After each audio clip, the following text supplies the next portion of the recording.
Music licensing reimagined.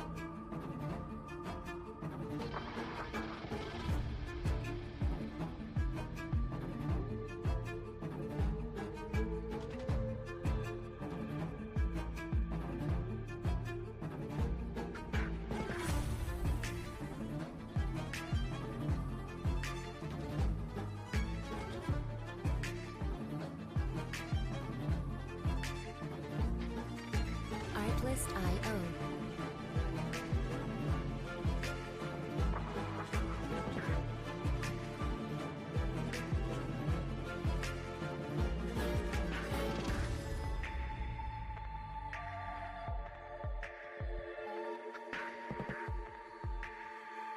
Music licensing reimagined.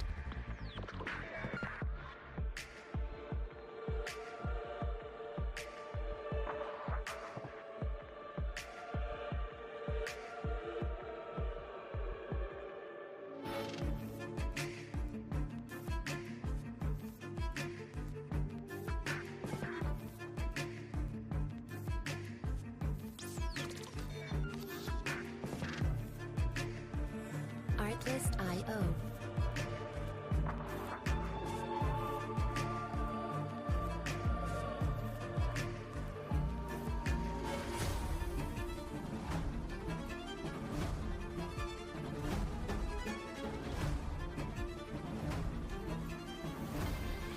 Music licensing reimagined.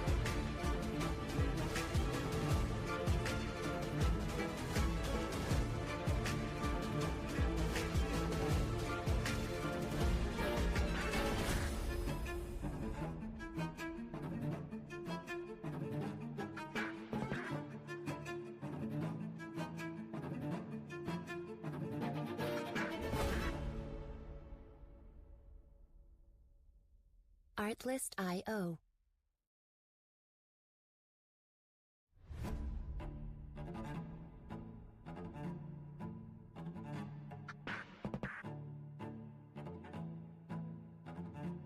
Artlist.io.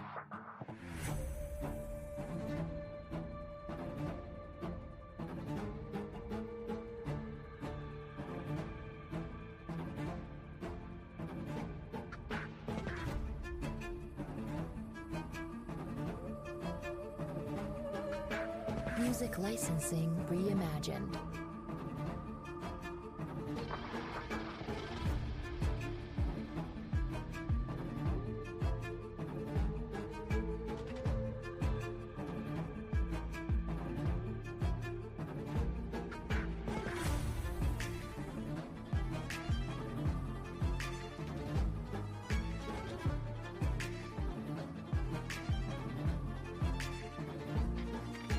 Artlist.io.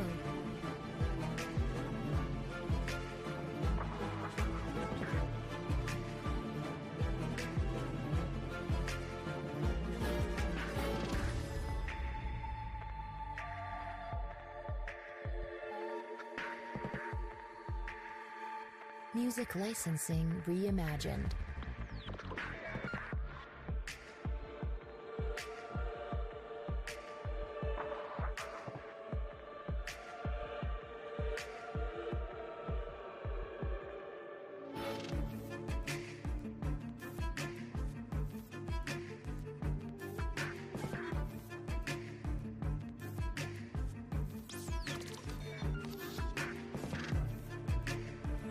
Artlist.io.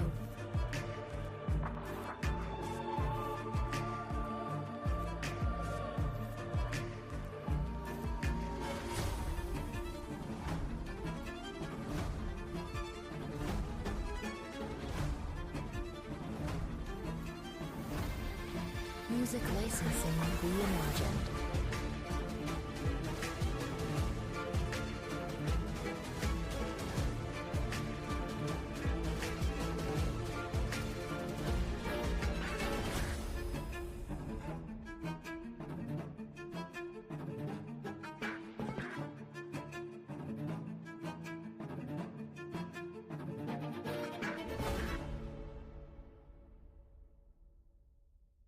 Artlist.io.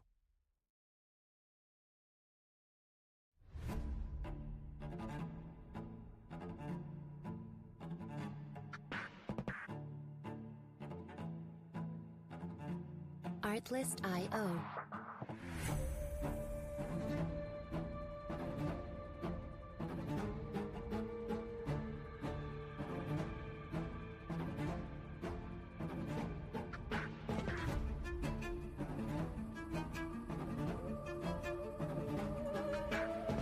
Hey guys, how you doing? Just sitting down here. Looks like my mic was muted there. I was talking to you guys for a minute and my mic wasn't on, so I was actually at a pub with my mom there. We were watching the Grey Cup game today. For those of you who are in the States, Grey Cup's, the Canadian football. So we had Manitoba versus Saskatchewan.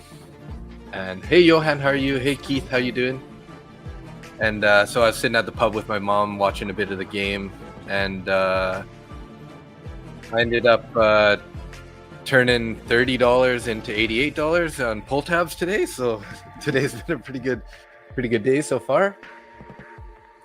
Looking like we're just about to start our next 1 hour candle here. 5 p.m., which is, I think it should be the Asia Open. Just got to get my view ops started here on the 3 or 6 p.m. candle. Make sure we get that all caught up here. So pretty bullish opening candle there they printed bearish, but pretty big wick on the bottom side. And then obviously we've been kind of going a little bit higher there after that. Let's get my YM done here also.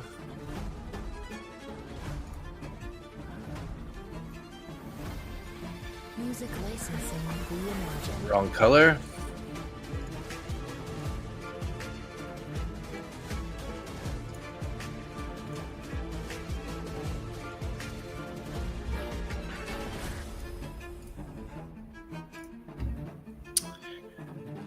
See here. All right, view ops are set. I'm gonna turn some more lights on. 1 sec. Artlist.io.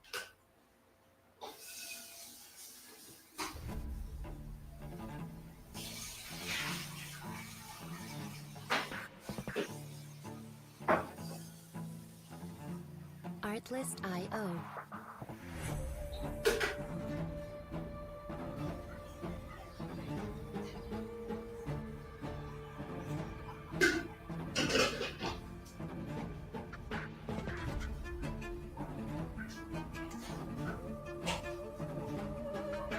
Music licensing reimagined.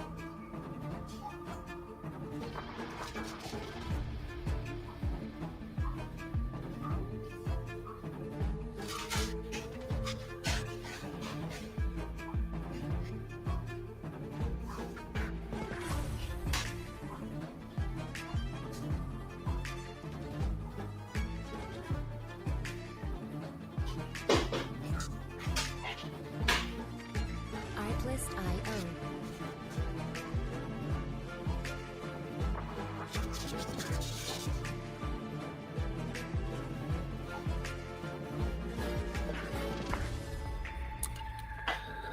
So have you guys been taking any trades yet? What did I miss? I feel a little late to the party here. Music licensing reimagined.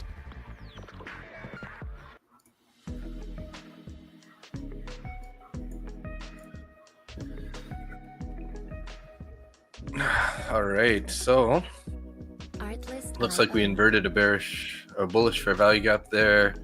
Looks like we're finding a little bit of support down at the bottom of this 40. Oh, I'm on gold here. What am I looking at?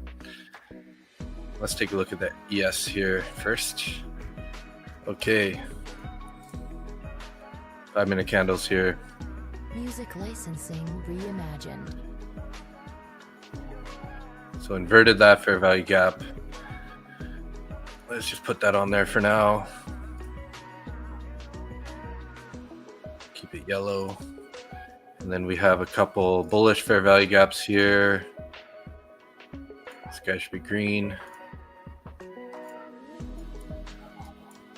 And this guy's green. Artlist.io. Take a look at the higher time frame here. Let's get on these 1 hours.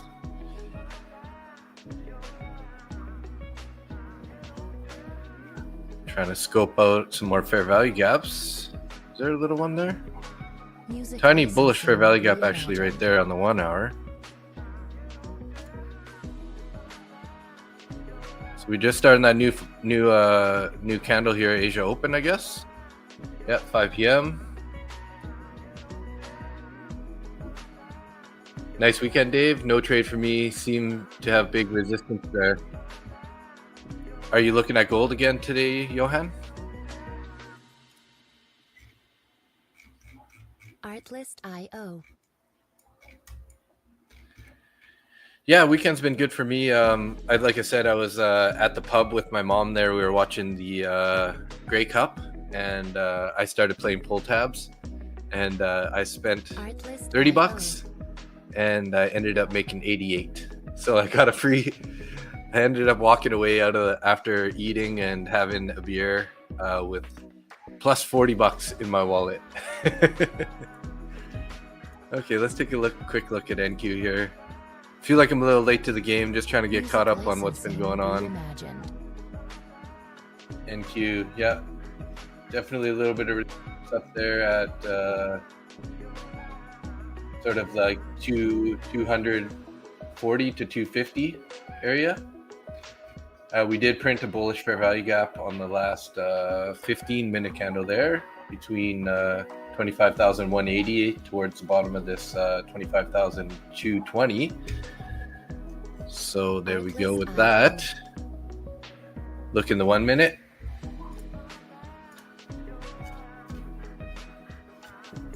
Yeah.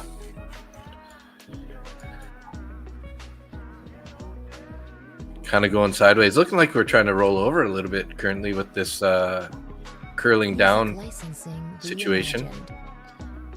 So on the 1 minute, there is a full fair value gap down below, but there's kind of like this fair value gap here on the 5s, which would be a little bit more of a key level right in here. So if this trend wants to continue and we see a pullback down into here, we could think about taking a long there at right around the 25,200 level. It's a little bit of a key area. Artlist.io.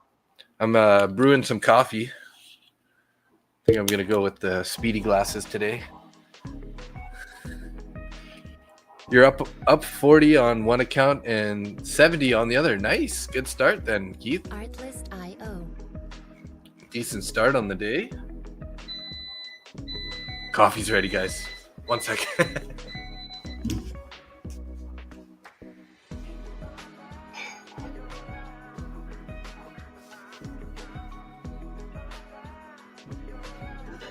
Music licensing reimagined.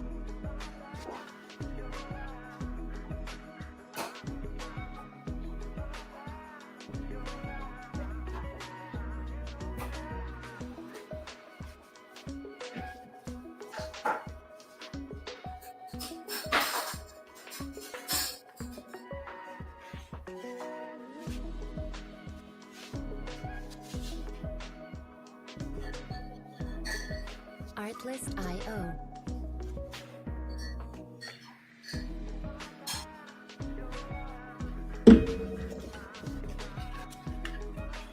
Got our coffee with a splash of oat milk.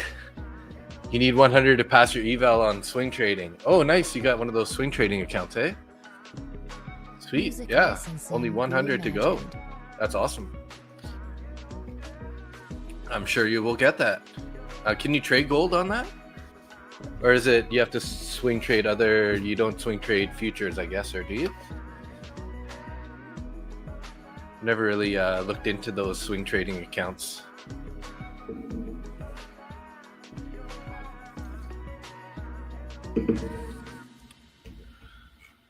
Gold looks like it's in quite a little bit of a consolidation area, hey? Holding up sort of at the value area low and rejecting off the overnight VWAP. Artlist.io.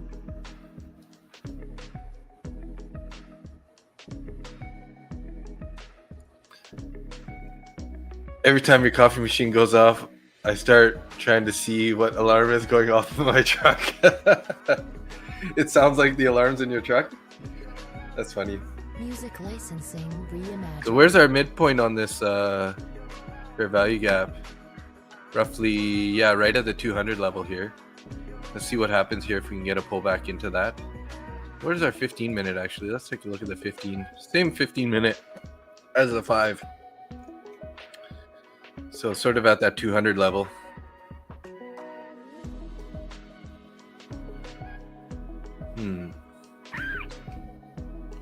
Try and decide which account I should trade here.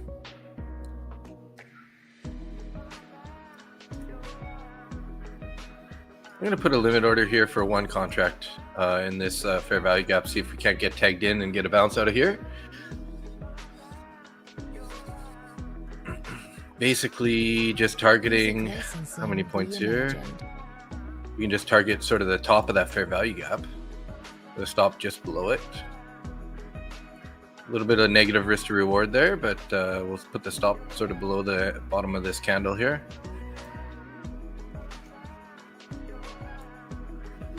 Because we're not pulling back too fast right now, so it could be a reasonable area to get a bounce here. Artlist.io.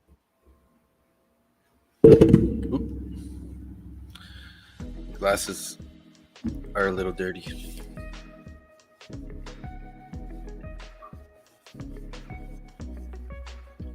Artlist.io.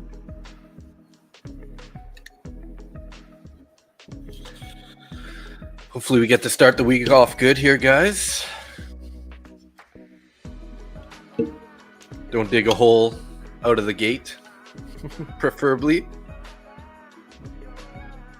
Music licensing reimagined.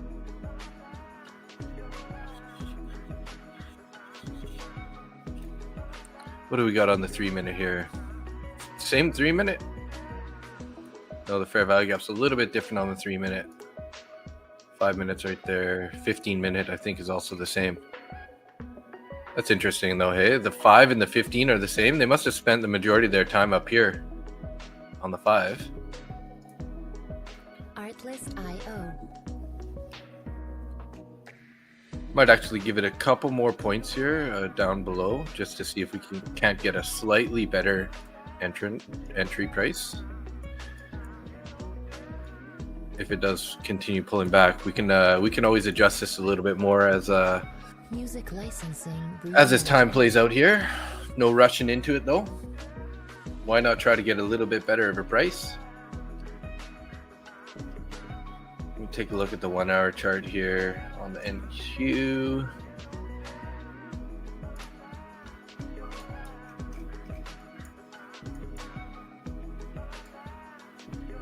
Looking relatively bullish on the NQ here, guys. We got value area high up above Artlist.io. on the 1-hour anyways. Maybe that'll be the extent of the pullback into this fair value gap. We'll see here though.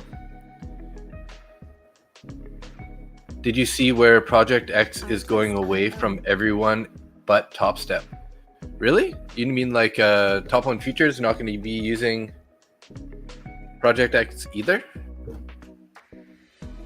I did not see that, sir. That's pretty important information, isn't it? So we're just going to be using Trade Evade then? Music licensing reimagined.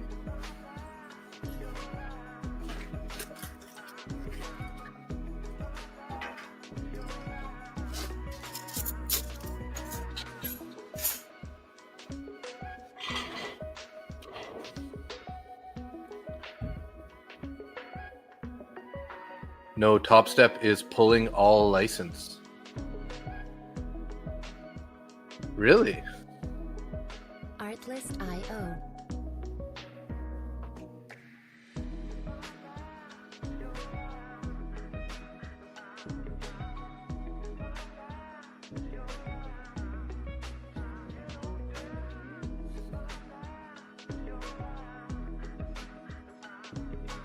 Music licensing reimagined.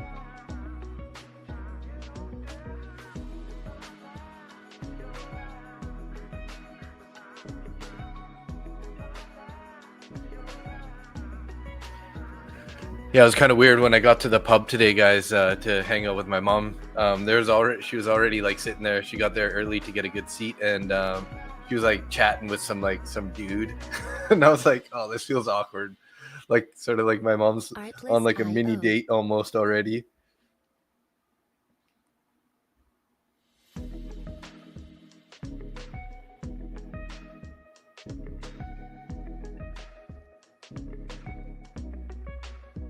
Artlist.io.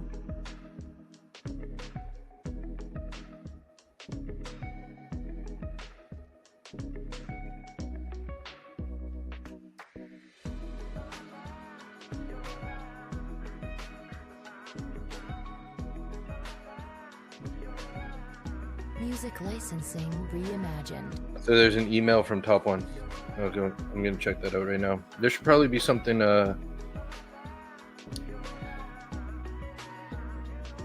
Looking like we're not getting this pullback here. Might have to just pop over to their Discord here real quick and see what kind of announcements they got there. It could be an easier route to find this. I didn't get an email from them, so announcements. Artlist.io. Earlier today, Project X informed us that they'll be discontinuing support for all third-party prop firms effective February 28, 2026. This was unexpected for every firm in the industry, including ours. The good news is that the timeline gives us more than enough room to manage the transition cleanly and without disruption. We are already in motion. Tradeovate and NinjaTrader will be on board this week, and we will continue expanding platform options so that our traders always have reliable professional grade choices. If you are currently trading on Project X, nothing changes for you. You can continue trading exactly the same way you've been without interruption. Until further updates, we will continue allowing new purchases on Project X platform. Tradeovate and NinjaTrader will be released in the next few days for new purchases as an option. We will keep you updated as the step goes live. In the spirit of full transparency, here is the notice we received from Project X earlier today. Hi, Top One Futures. We're reaching out to share an important update. After careful consideration, we've made decision to wind down our Project X third-party service offering. Since its inception, Project X has supported a wide community of partners. We're proud of what it achieved and deeply appreciate the trust of our partners have placed in us. Shifts in operation demands and upcoming compliance reports, oversight, and audit requirements have continued third-party support no longer sustainable.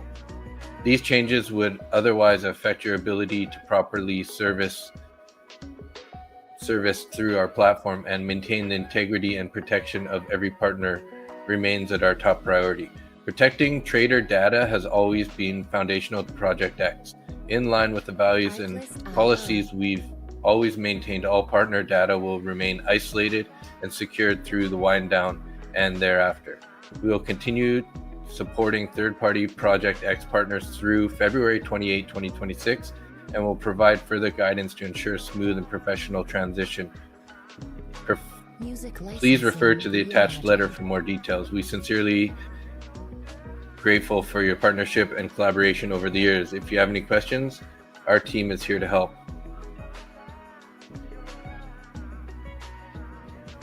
Wow.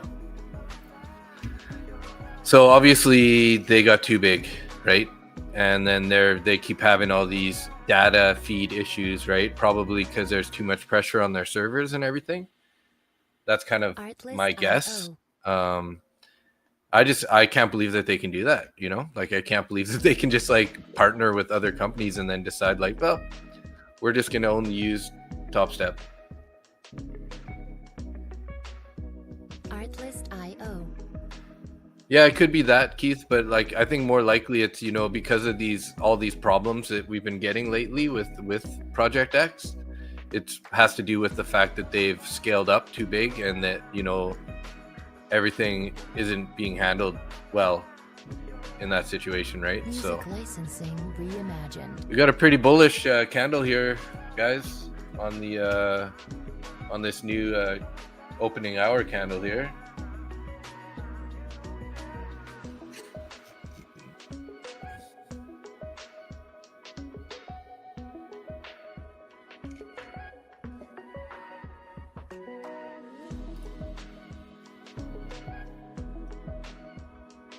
Okay, I'm gonna take this order off here. We're gonna be Art patient list for a bit. IO. Think about adding it later. So, but yeah, that's really weird. That's crazy. I can't believe that they can do that. You know, you'd think that once a company agrees to allow you to use their platform, they can't just like back out on you, which is too bad. Licensing reimagined. I mean, everyone's pretty pissed off with Project X lately anyways, right? So I mean, I you know, I don't like how the VWAPs never update. Like, as you can see there, the further I roll back, look at this VWAP is like moving around on me, just because it's like doesn't go back automatically to all the data. One sec. Art list IO.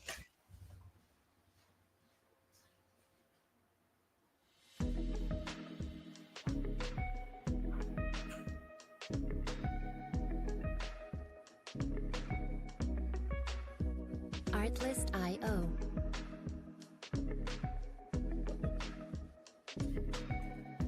Oh, that was weird. There's like a dog fight in the hallway or something up there.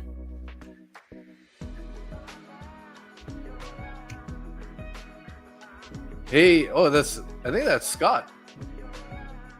Music licensing reimagined.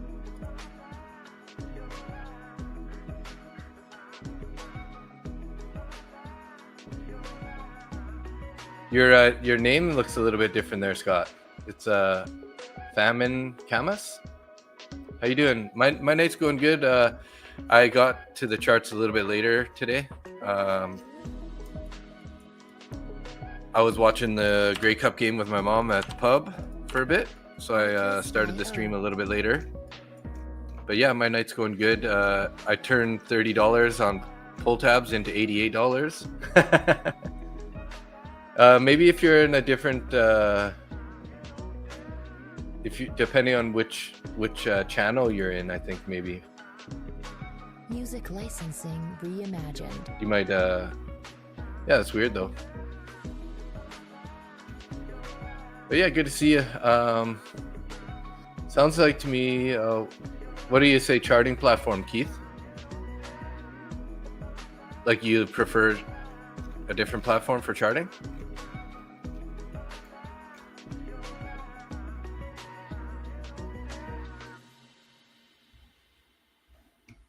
Artlist IO.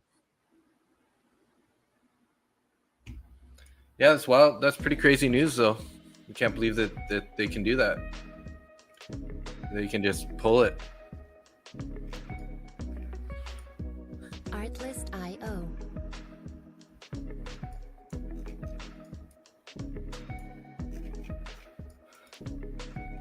There you go. I don't know if you heard that earlier, Scott, but it sounds like Project X is going away from Music Top Step or Top One licensing Futures. reimagined. Oh.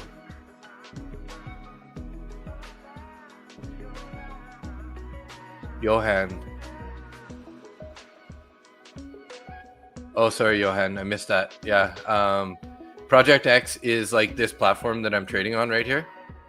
It's, you know, the platform that you can use through, you know, Top One Futures or Lucid, which I'm using both of them Artlist through there. IO. So, I mean, I guess it's all the more reason for me to switch over and start getting Traders Post going, so that we can just trade directly off TradingView, and then I don't have to worry about all these other.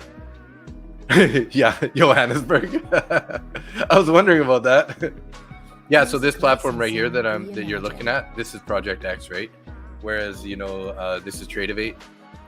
Tradeovate's kind of like the other platform that you can use. Yeah. And you know, as much as I like Tradeovate, I like how Project X automatically puts, you know, if you add to your position or anything, your take profit or your stop loss, it just always automatically calculates that in there and adds.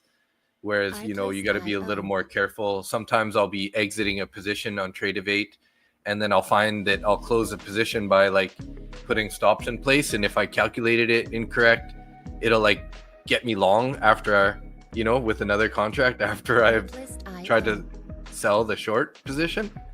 So it's a little challenging, and you always got to make sure that you hit like can't cancel orders and everything on Tradivate. So it's a little bit more of a challenge. I do like, and the safety features and everything that Project X has. So music licensing reimagined. Oh, Project X is the best on mobile. Yeah, definitely. Some of those features would definitely be a help on mobile for sure, Keith. I agree. And I'm pretty comfortable trading with this platform, even though, like I said, view ops and stuff don't like to update properly. But that being said, usually I'm just watching my trading view chart on the side with whatever levels and price actions and stuff, and then I end up coming back over here and just adding a couple things on here just to help me know where we're at.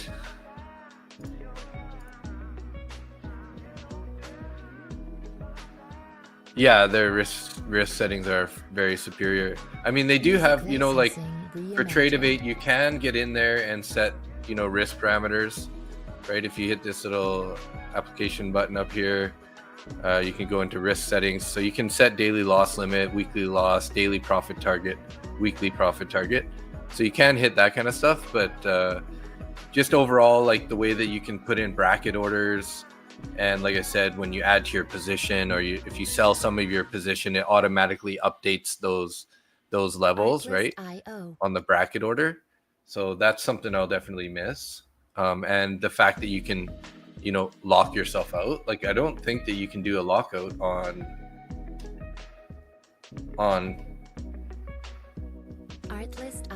Tradivate. As far as I know, I don't see anything. Yeah, I don't see any way to like manually lock yourself out here.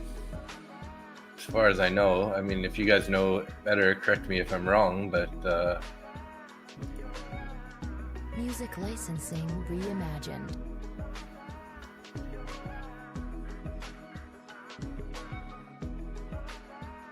Tradivate's almost unstable on iPad. Yeah, if you're using TopStep, because they're the original, Project X users, and it sounds like they're gonna keep it, right? It's a pretty sneaky move, though, I think, by TopStep, because they just cause a lot of mayhem for the rest of the prop firms, right? Now the other prop firms got to figure out what the heck they're gonna do.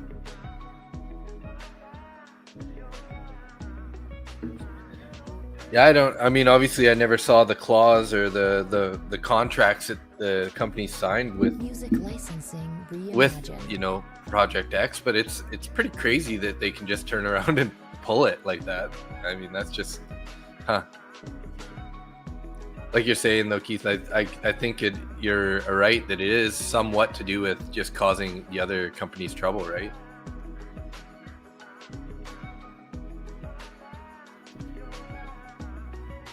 Looking pretty bullish here still, guys, on these candles here. Since our 5 p.m. candle or 8 p.m. candle, we are kind of finding some resistance up here. We do have this sort of area up here that's sort of looking like it's some potential resistance there.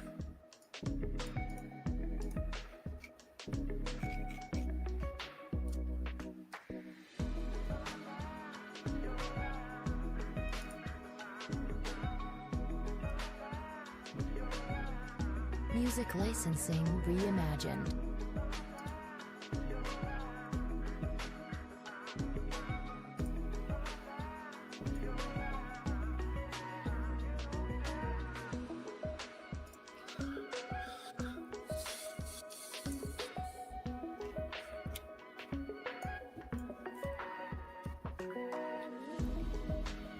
We had some pretty good expansion from pre the Asia session here, and now we're in the Asia session, and it seems like volume has died.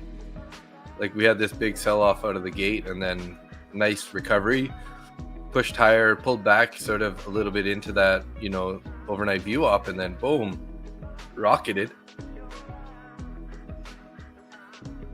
And now we've kind of been going sideways, not doing a whole lot up here. So this area is not that interesting to me.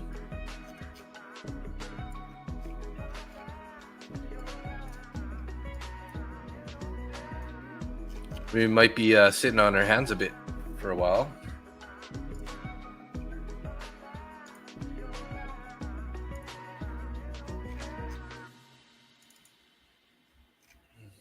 Artlist.io.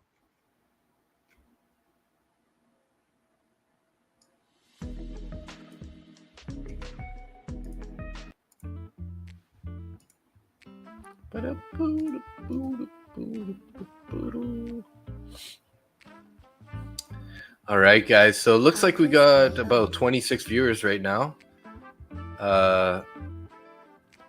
21 people in X and 3 in YouTube. And we got 2 people in the Twitch channel. That's interesting. I don't know if you guys can see, but can you see this little Music licensing French bulldog statue right over here?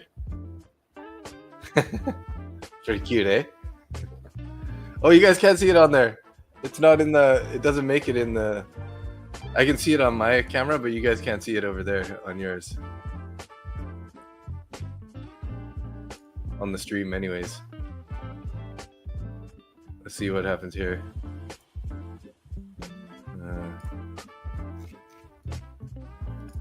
Artlist.io. Of course, now my name's over there too. Anyways, you can't see it. Never mind. Is it this one? There we go.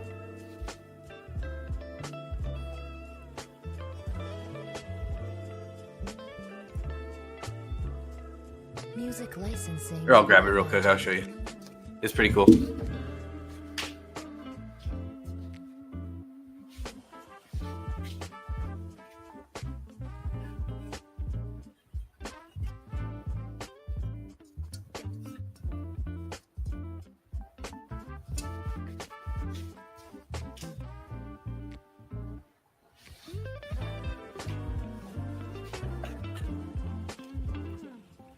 Artlist.io. No, well, he's my little watchdog guardian in the back there, making sure that that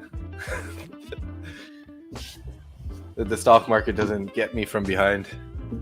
No, Ralph's on the couch. He's just chilling out. I'll show you him too. Music licensing reimagined.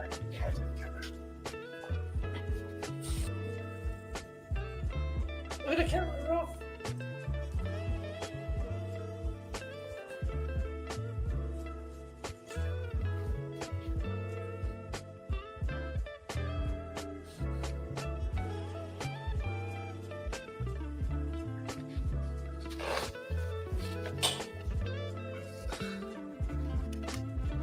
That's Ralph.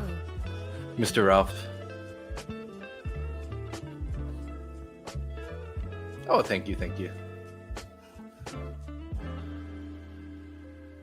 Thanks, Katie. Yeah, that's my little guy. He's not that little actually. He's he just turned 10 on November 11th. Music licensing So reimagined. yeah. My little Ralph French bulldog. My little Frenchie.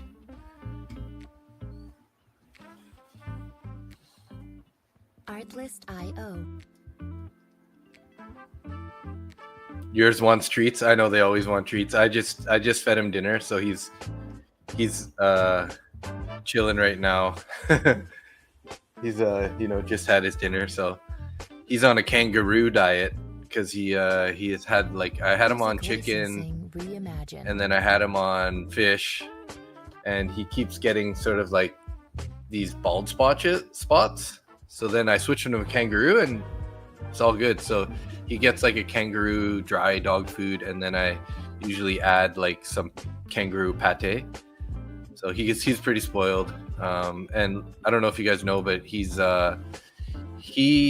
has a disc degenerative disease. So I've actually given him, he's had 2 surgeries. So he doesn't, his hind legs don't work normal. So, you kind of got to like squeeze his bladder for him to pee and stuff. And yeah, he's pretty spoiled though. I hand feed him the dog food and the pate every day Music licensing because reimagined. he's also has a lung condition. He's been fighting pneumonia for over a year, and he's been really good now for, I want to say, 4 or 5 months now. He's been not coughing at all, and he's still on antibiotics. He's been on antibiotics for a little over a year total, maybe like a year and a half almost now. So yeah, he's on antibiotics and bronchial dilator pills. But like I said, he's been doing really good for probably 4 to 6 months now of like no coughing, which is amazing because he literally was, we almost lost him probably twice over this whole time that he's been on antibiotics. So, and we've just been switching from one type of antibiotic to the next. And then the last 2 antibiotics, which we've used on him in the past, they seem to have worked really well. And he's, he's still on them, but he's hasn't been coughing at all here. So we do have another little fair value gap right here on the 5 minute.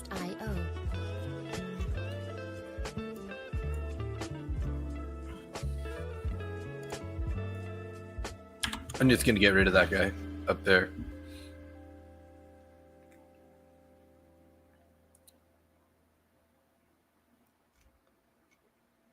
Music licensing reimagined. Yeah, dogs always love their treats. I got him some bison and blackberry treats. Because I figured, the chicken and the fish and the turkey, I think it was turkey or duck, just never really was that good for him. So you're already in on NQ right now? You went long? Music licensing reimagined. That was a nice little bounce off that fair value gap. But we just have quite a bit of resistance up here. Up at this 25,250 level. Nice.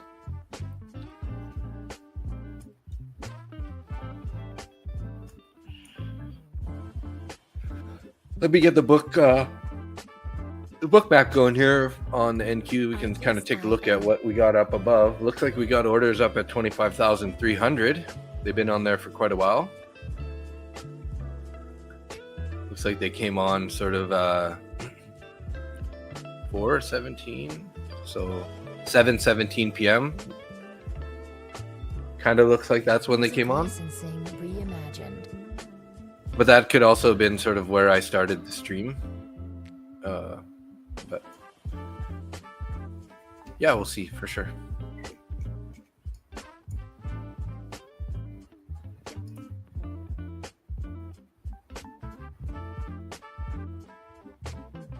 There's no fair value gap on the 15, but there is this one on the 5.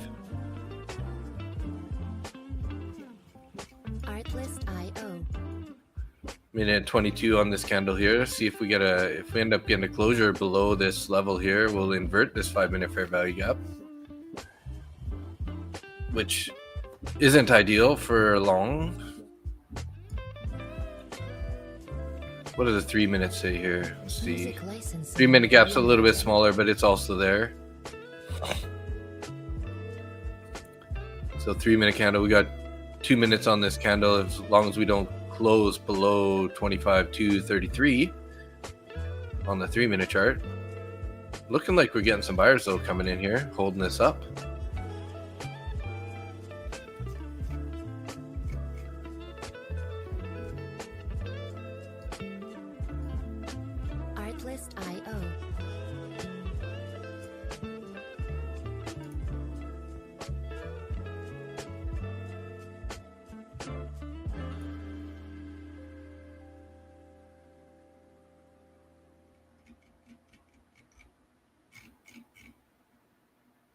Music licensing reimagined.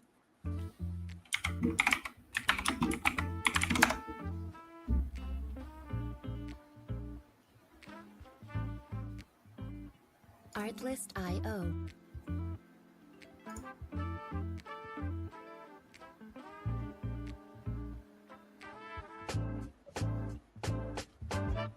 I was just taking a look to see if oh,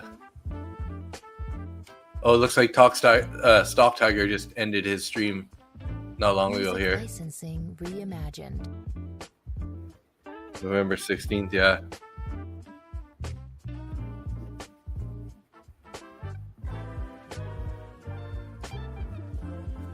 What else we got? We got any others live? Oh, we got the slow market coach at Top Step TV, guys.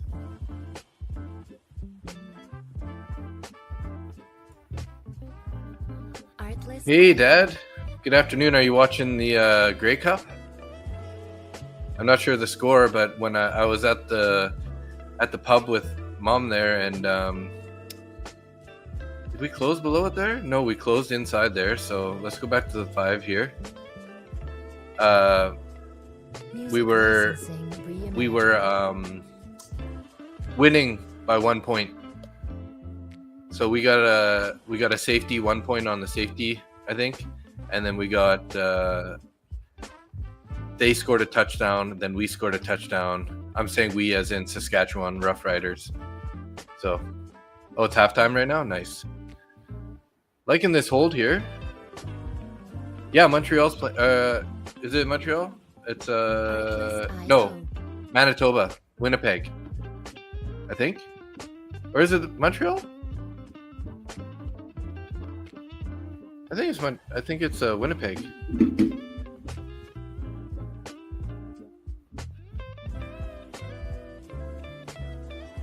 Oh, 22-7. So we've scored a couple more. Saskatchewan scored a couple more.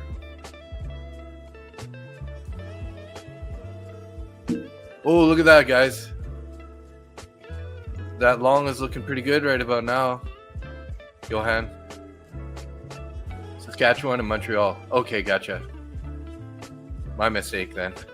Why did I think it was Manitoba? Or Winnipeg? That makes sense though.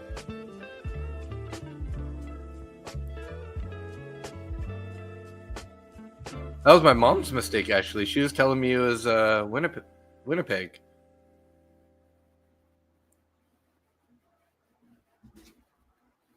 Music licensing reimagined.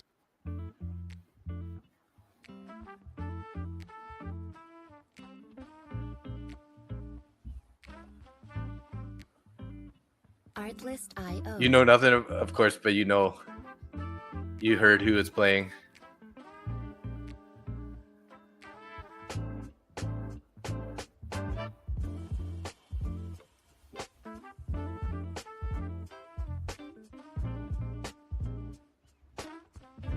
Music licensing reimagined. Yeah, you're right. Montreal and Saskatchewan. The Alouettes and the Rough Riders. Where do you live, Johan?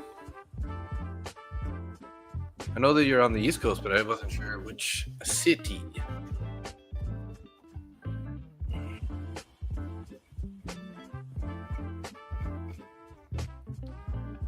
Artlist.io. Seems like a bit of a battle zone we're in right now in this price.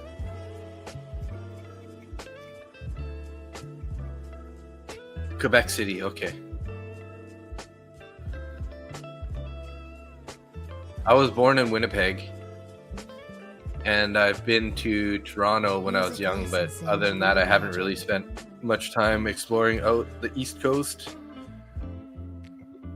I was too young.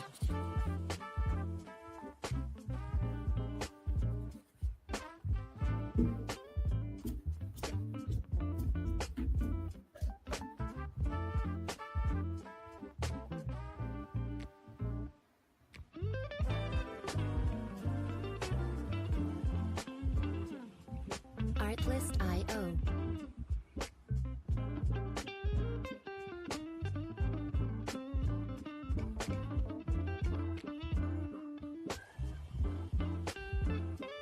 You weren't born there, though? Where were you born?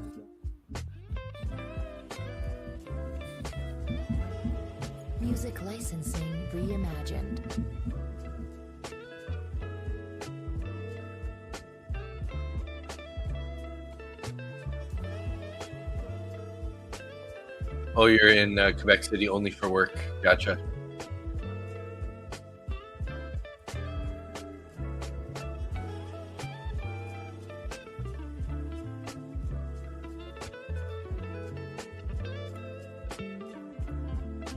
Artlist.io. Yeah, I don't know. Never heard of that place. Is it a pretty small city?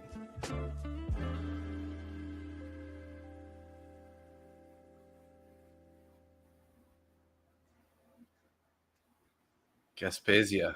Music licensing reimagined. Also don't know that one. I'm gonna have to look it up on the map real quick here. Why not, right? Artlist.io.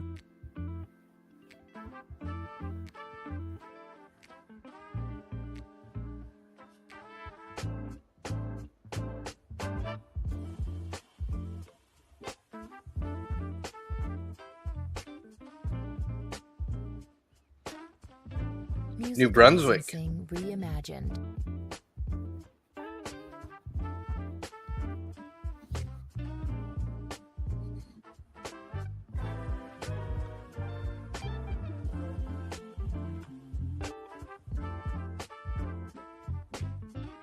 But it says Gaspésie, IE. I don't see an A on there when I search for it. It's probably the French name though. Artlist.io.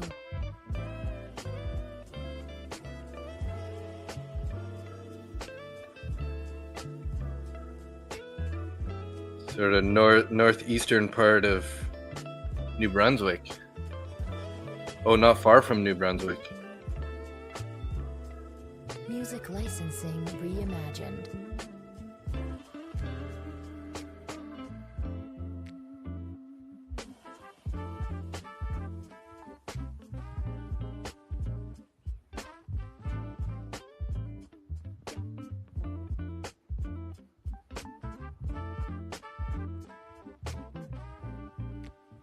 Cool.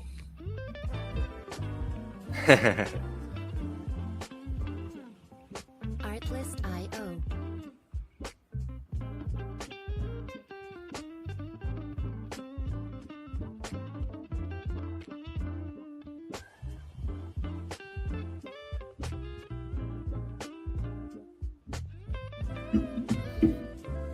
Oh, we're getting that pullback here a little Music bit. licensing reimagined. Minute and 50 seconds here. Are they going to close it below this fair value gap?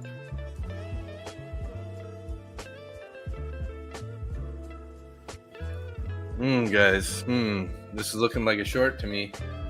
Looking like the shorts are coming in here. Can't really short it down here because they might just buy it up in the last minute and a half here. But yeah, it's starting to look pretty heavy. Artlist.io. We do have this fair value gap below though, right? Still. But if we end up, if we end up printing big candles like this and we get like another big candle like that, I don't know that I'd be taking along down here either. Might be considering looking at shorts for a bit. Music licensing reimagined. Let's see though. Let's see how this candle closes. We still got 1 minute left. If they end up buying it back up into this fair value gap, this is just a stop run basically, or a fake out. They're gonna do a little sweep down to the lows and then punch out the top possibly.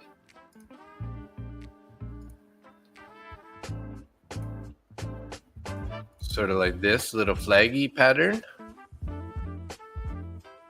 Yeah, this is a 15, 5 and a 5 or a 15. The 5 also is the same size. 15's a little bit more space on it, right? Like right up to there.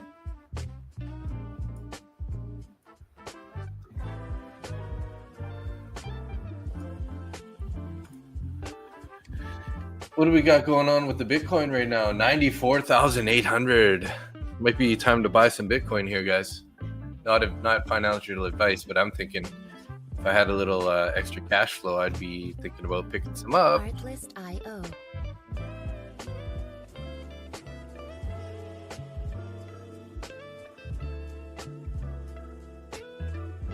What do we got on gold? I wonder if gold's gonna be heading back to the highs here soon. we've been in a bit of a downtrend for a while now. Found some support, and we have this downtrend line that if we could break out of this trend line here, we could definitely see at least a move to here. So 41.72. So we'll keep an eye on that. I should almost, too bad I can't set a notification on this trend line. I guess I could set it up on my trading view. Artlist.io.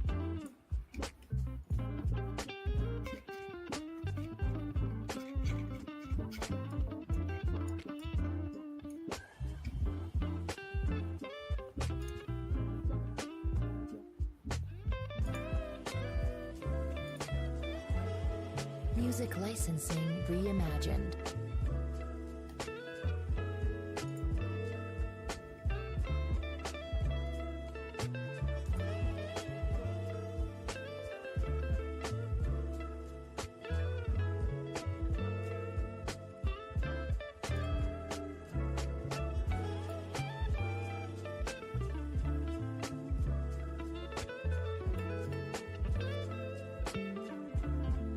There's a lot of bearish fair value gaps on gold. Yeah, there is, hey? Like on that sell-off from Friday,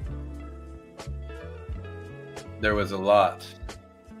1, 2, 3, 4, 5. I see 5 on the 15-minute chart there. 6, 7, 8. Okay, so this fair value gap has been inverted Reimagined. on the 5. We'll mark that one for a yellow. Let's see what happens here if we get a rejection off of there or not. Could think about playing a rejection off this. If we say we come up into here and we reject pretty hard, we start heading back down. Could sort of like target even the top of this fair value gap. Would be sort of like something like this. Although there's not very many points in there, so I'm not even going to consider that. Hey Juan, good evening. How are you doing? Good to see you, sir.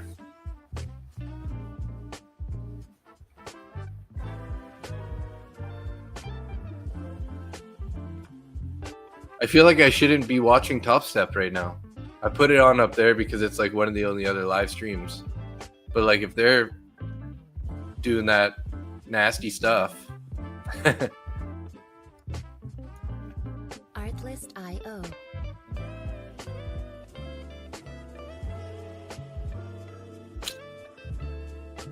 So we didn't quite get a pullback to the 200s like I was hoping earlier. I did have that long order down at around the 200 area. Nice. Good to hear it, Juan.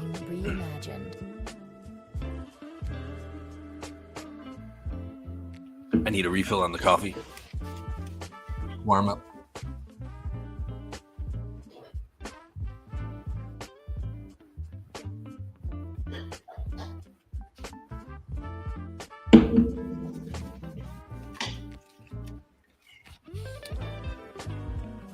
So Johan, I think I told you about my friend Manu Duhamel. He's a mushroom picker and a tree planter, and he had picked a bunch of pine mushrooms for me. He gave me some pine mushrooms. I fried them up yesterday. Oh, those are so good. He's a very nature-y kind of guy. Dakota makes me do dumb things trying to do some of his trades so I don't watch anymore. Is that who Coach Dakota, hey? Yeah, that's I think who's on right now. Yeah, Coach Dakota.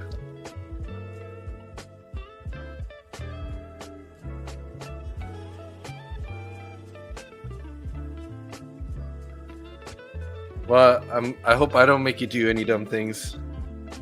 Artlist.io.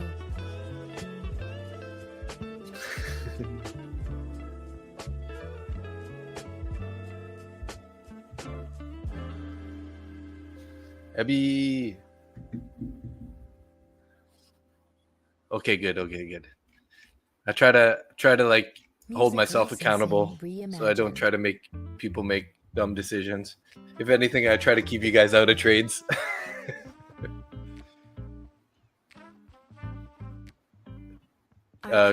Coach Dakota's not trading his account, so Or are you talking about me? Because I'm not trading right now. I'm usually pretty patient, trying to keep the size small, be patient, don't do anything too crazy, too stupid. And if I'm doing anything a little wild, I'll throw it off on the side, so I'm not trying to get you guys involved in that kind of stuff. But you know, that being said, if I'm doing a trade off to the side, I probably shouldn't be doing that trade either, right?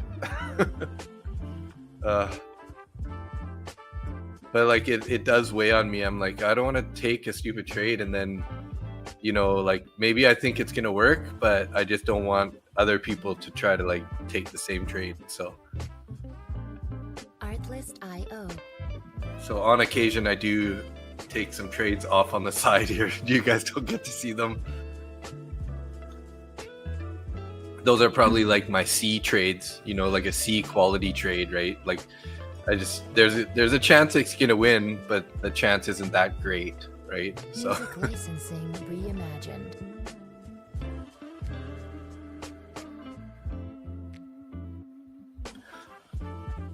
looking like we're getting some support here at the top of this fair value gap currently.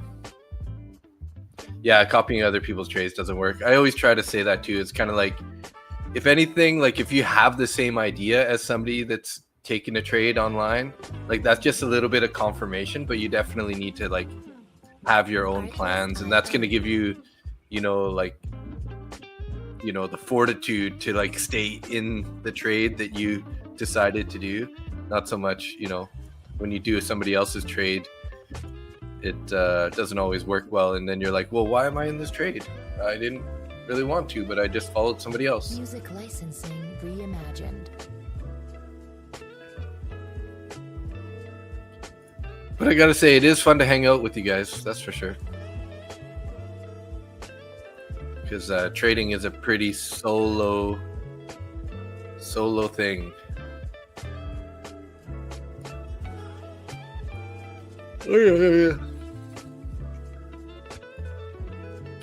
Oh yeah, it's been looking pretty heavy here, guys. We did get a rejection off there. Let's see what happens as we get down to this area. How long do we got on this candle? We got only 2 minutes on this candle here. I'm probably gonna wait for a closure on this candle because there's still quite a bit of room to the downside if this decides to continue heading lower. Gold has been volatile.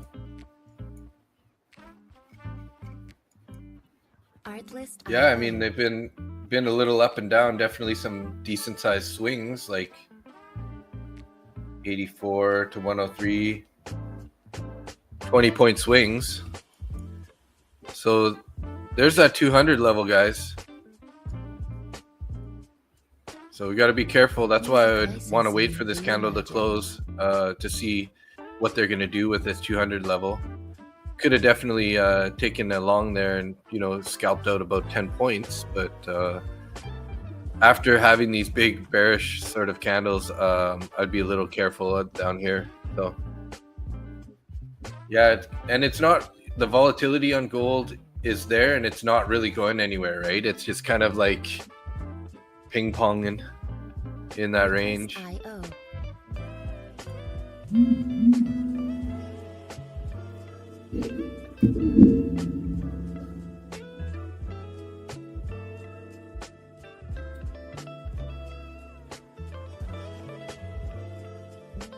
Yeah, Coach Dakota took a short there. Music licensing reimagined.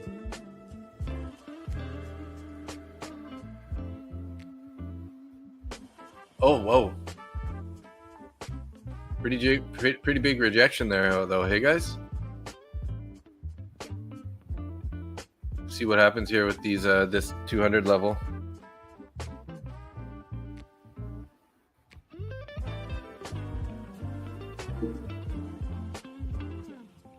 Artlist.io.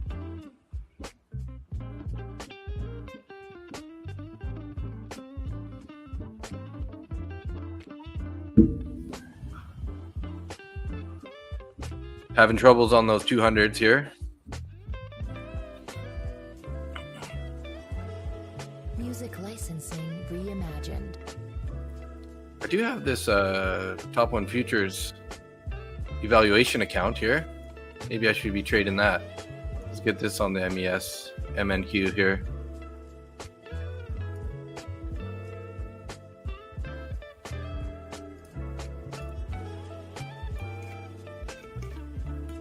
Get on the 5 here. Artlist.io. Come on, push. Are you short now?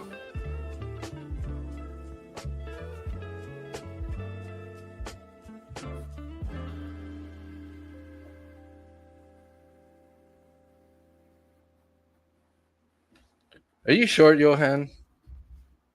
Music licensing reimagined.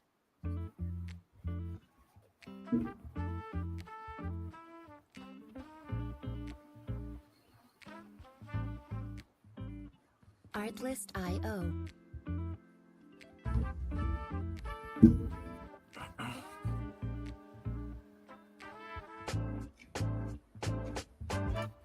This is a pretty key level, though, this 200 here. That's why I was a little reluctant to be taking a short here, just because, you know, this is in a pretty nice bullish fair value gap, and it's a psychological level. So we might end up just holding this level. We're coming up, be careful there too, we're coming up on the 1 hour candle here. I'm gonna try a little long here, guys. Let's see if we can't get back to the top of this. Looking for about 7 points here. Put our stop sort of at the bottom of that wick. Artlist.io. You're short NQ. Careful. Finding a little bit of support there at the 200s.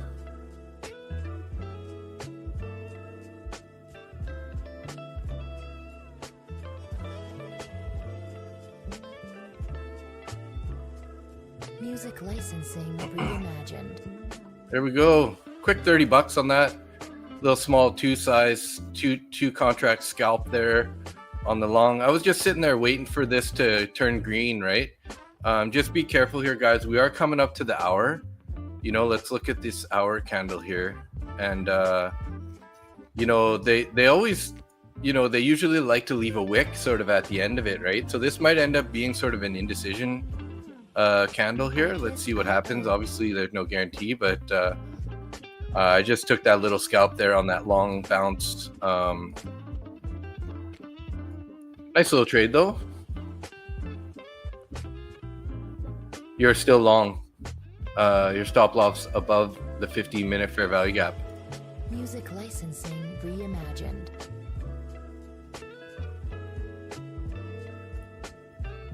On the 15-minute fair value gap. So you're kind of like your stop was down here at the sort of like 25,170, 177, 176 area, I guess.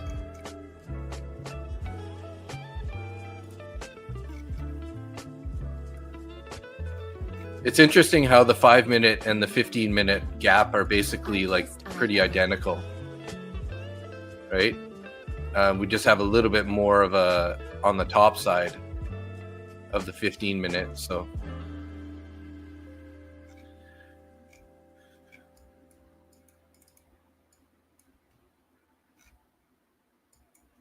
Music licensing reimagined. yeah, so I just played that, like the bounce on the momentum there just to this wick, the bottom of this last wick there that came down. That was basically where I put my TP. I think I only got what, like only got about seven points out of that, but little tight scalp on 2 contracts.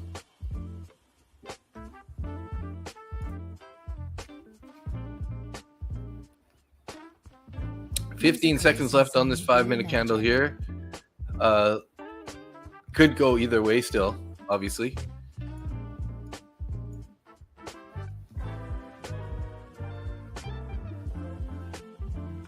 There we go. This is our new hour candle here, guys. So what did we get there on the 1 hour candles? So that was our first pullback candle in what? two bullish candles in a row, and then 1 bearish candle. And now let's see what they're gonna do here. definitely would like to see it get above that the fair value gap if it's going to continue.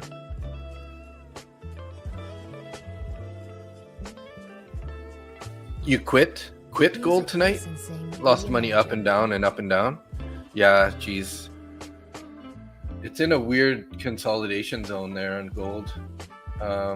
Looks like it is sort of a flag pattern, like sort of a bullish flag pattern, but yeah, they're going to be chopping around in that area.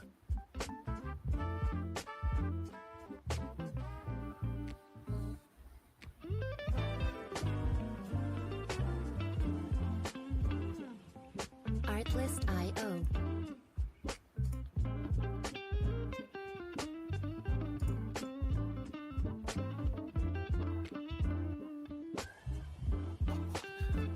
Yeah, it's a big flag pattern on the gold. Even on the NQ here, we got pretty much a sort of a bullish flag pattern here happening, playing out too. I don't know if my drawing is exactly right, but you know, it could be this actually. That looks pretty good. You got this touch, and that touch, very even. And then we just have some other wicks that got away on us there a bit. Come on, push! I forget where there's some traders that always are saying that in their short videos.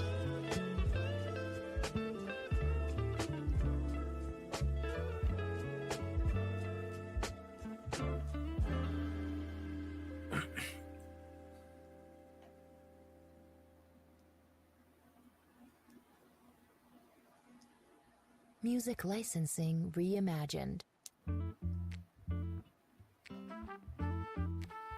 Yeah, I just scalped that long. Really, only 7 points on it. I was just looking for a retest of this previous wick on the 5-minute, and it looked like it played out almost exactly to that wick right there. And just being in this fair value gap here, this should actually be a green color. Unless we invert this, like we're still looking pretty bullish, right? Through this area. Let's clone this. Does this line up pretty good over here?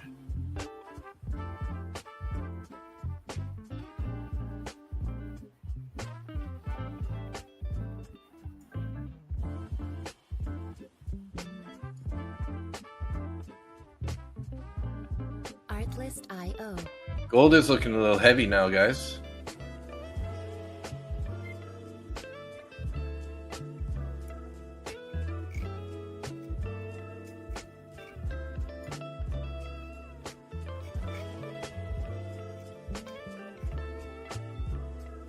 Music licensing reimagined.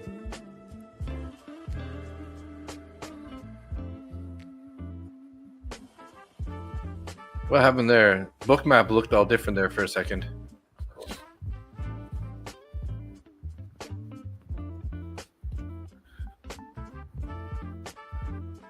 Yeah, see what happens here? There is this sort of channel, right?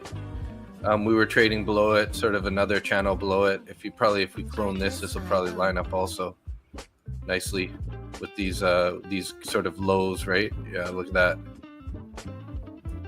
So we were kind of in this lower channel. We broke out of it. We were trading in this one and we broke back down. So if we can get some closures back up in here, might be looking to break out higher at some point.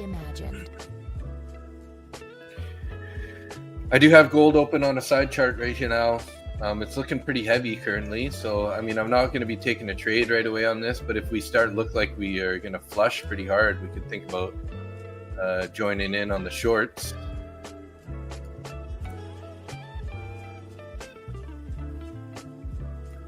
We're sort of at the bottom of the channel with the gold. NQ printing a pretty strong candle here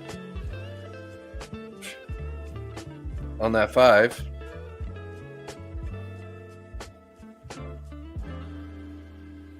Let's take a look back at this 1 hour candle here.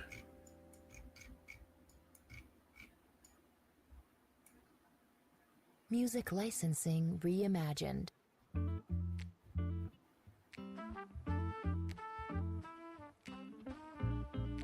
sort of an equal high on the bodies of these last 2 hourly candles. You know, we ended up there, we opened up there, we popped up and then sold off lower. But like, interesting that those 1 hour candles are like perfectly lined up on the bodies.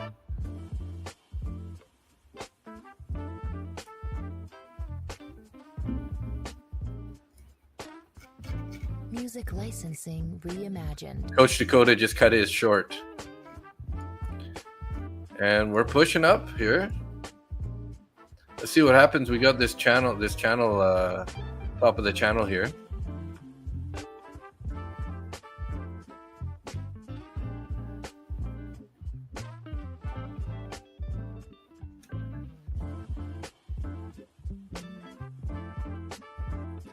I was saying, guys, that 25,200 level is pretty key, right? It's also the 50% of this fair value gap. So that was kind of the level that I wanted to see if it's going to hold. And it broke a little bit below it just to sweep out a little bit of liquidity, because probably some guys that are long up here, like Johan was smart enough to have her stop down here. So she avoided that stop. But that's a pretty key level in my mind. If you take a look over here too, right? Gold could have almost be a long right now, because we're sort of in that wedge pattern. I think we may have missed the long entry there, value area low, lining up with the channel. You can see right there, I put this little wedge pattern here. We got the value area low, kind of sold off to there and found support right at value area low. Also where this trend line is, flag pattern trend line thingy. Music licensing reimagined. You're in on MES too? Multitasking. Wow. Wow. Ooh, yeah, there. Careful, guys. Up there, 25,246 level. 250's been that key resistance area. I wonder if this is going to be the sweep here before they go lower now. Ugh, could be. Kind of getting some good volatility, a big sell-off, and then a big bounce. This didn't really, this sell-off didn't really break anything, right? Didn't really break the trade at all, but this could have, could have been a nice sweep there. Music licensing reimagined. You got 10 points on five contracts long, Keith. Nice job. Artlist.io.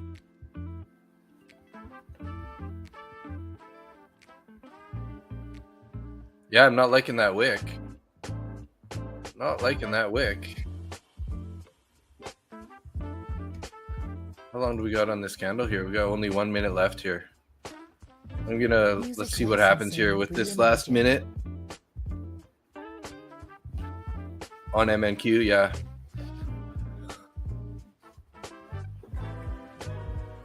Yeah, that's a really big rejection.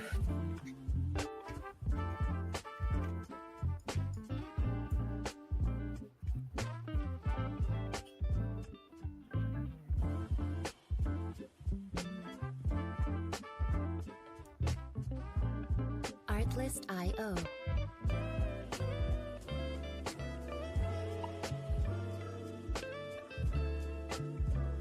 So Coach Dakota took a loss on that short, and then he went long, and now it's back to his entry price.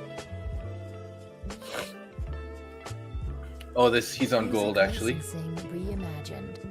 He's on gold. Never mind.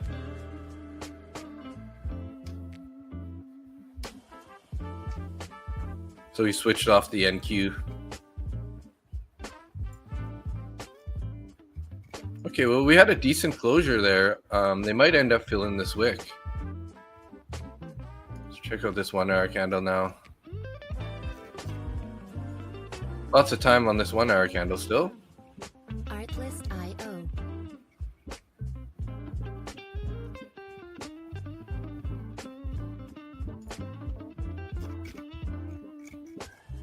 Pushing up again here.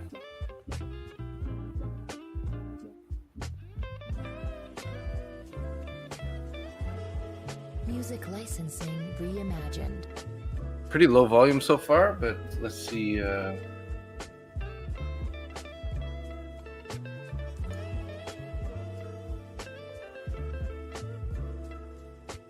9.71K, 9K already. Last candle we had 47K, and we hit 60K on the one before that though. Whew, going. Going, guys.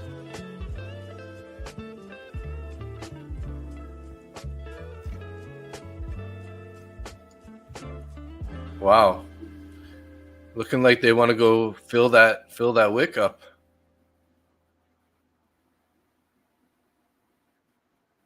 Yeah, he doesn't explain why he's taking any trades. Yeah.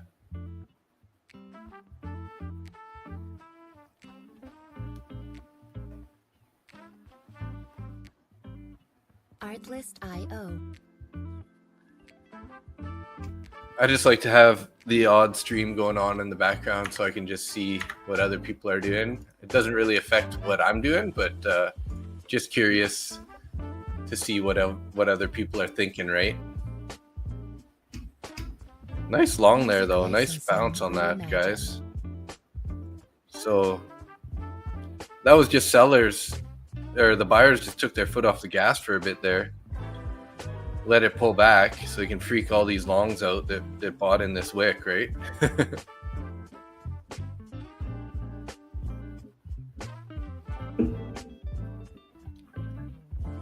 He's all levels, no indicators. Gotcha.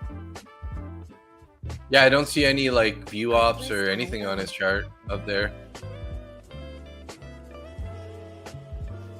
I feel like this is a little blind if you're trading with no level or no view op. I mean, you gotta at least have some stuff.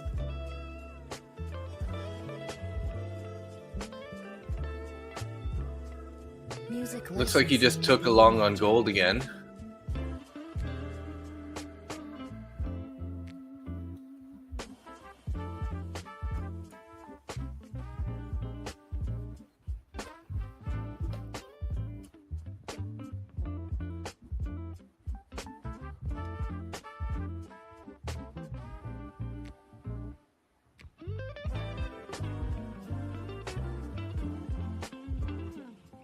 Artlist.io.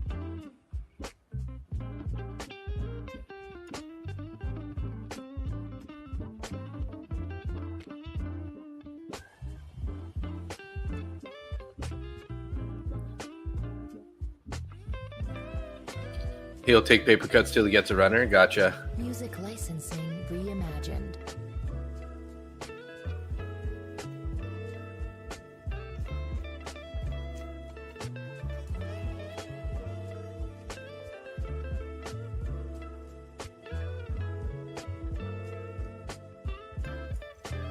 I mean, I feel like there's some good room to the upside on gold. But usually when we got NQ or ES popping up, like gold usually is going the opposite direction, but it seems like it's bouncing right now also. So, hey Ben, market is rough tonight doing 40-point shakeouts. Yeah, like this one, you mean? That was almost a 40-point shakeout there. That was 46 down to 15. Reimagined. So like a 30-point shakeout. Ooh. And then gold was ripping there for a second and just rejected and right back down.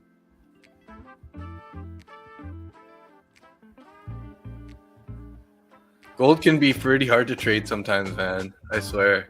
Like, we're still stuck in this choppy range on gold. So, like, let's bring up gold here for a second. Just this whole area, right? Like, this whole area to me is just kind of like sort of a no trade zone for me. That would be my take on it. Just because if we can get above or below any of these areas, then it would be a little bit more of a telltale sign, right? You could even actually include those wicks there and those wicks. So from, 4,080 up to 4,100. I'm going to go back to the NQ here. Oh, I'm pretty tired, guys. I played when I played pickleball yesterday. It was pretty fun. There's this like outdoor ball hockey arena that the city kind of like erected a big cover over it, so it's like a rain-proof one, and then they painted a bunch of pickleball courts inside.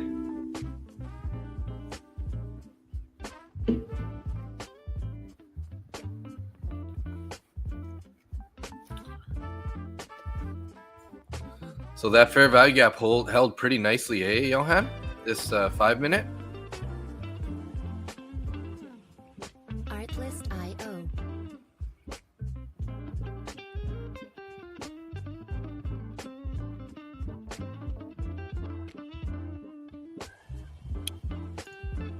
So I'm getting close to passing these Lucid accounts here. This one is only $465 away from passing, and my number 2 is $510 away, and my third one is $800 away. Originally I was trading them all one at a time, and now I just grouped them all up. I have 6 accounts going at once. I got 5 evaluation accounts and 1 funded account. My funded account's only up $350, and my these 2 ones I started way later. This one's up $1,000 in that evaluation account, and this one is up $934.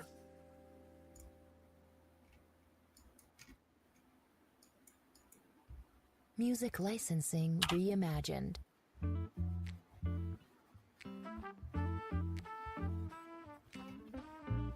So he just cut another gold loser. He went long. It was looking pretty good, and it just pulled back and went a little bit below his price, so he cut it. I'm a little worried about this price up here. I'm not. I would like to take a long, guys, but you know, this 250 level is a pretty key level, so anything can kind of happen up here. Like, as you can see, we formed a bunch of wicks. There's some wicks back here, and you know, some wicks back here. Eventually they did. So, you know, up above, if they can get a nice closure, solid closure above 50, we could, you know, sort of target a 15-point long or so, 20 point long. But until we kind of get up there, I wouldn't really want to be taking a long on you know, NQ up here anyways. You know, obviously if you're long down here somewhere, anywhere in this area, you can probably still hold it, because there is a chance we're going to continue going higher.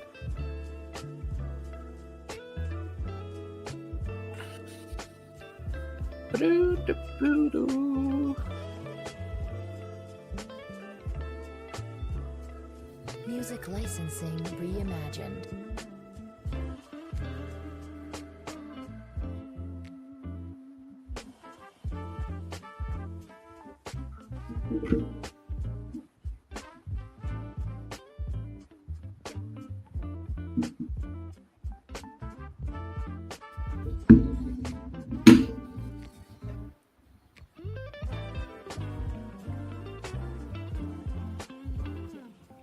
Artlist.io.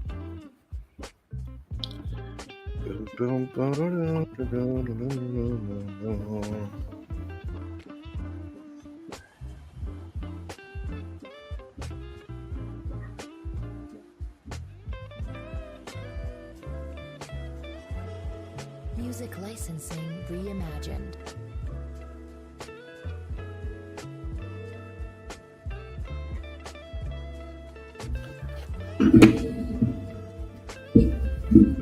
What was your entry price on that one, Johan?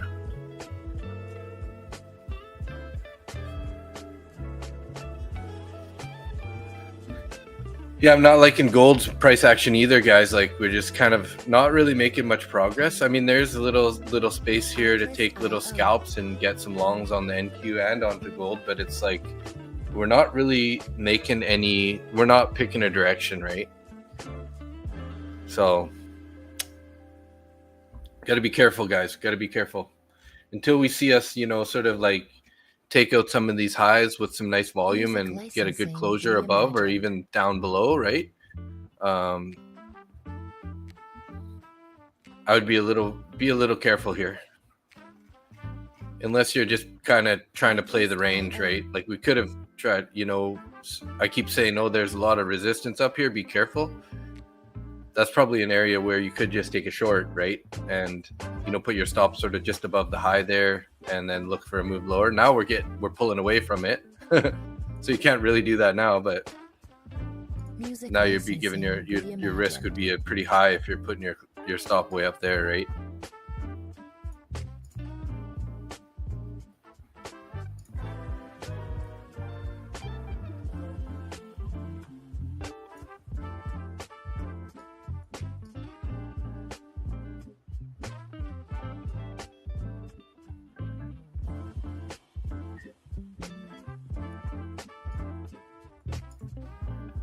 Artlist.io. Ben sees a good short for MNQ, creating some head and shoulder setups, maybe one leg higher as possible. Yeah, I see that there. There's some little shoulder, the head, and then another shoulder. Yeah. If they don't let it pop up here, could definitely roll over a bit. Music licensing reimagined.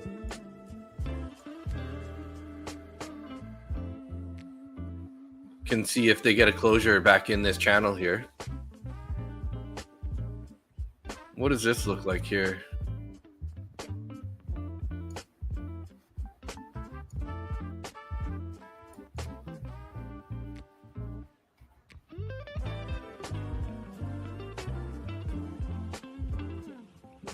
Coach Dakota's long on gold again, guys.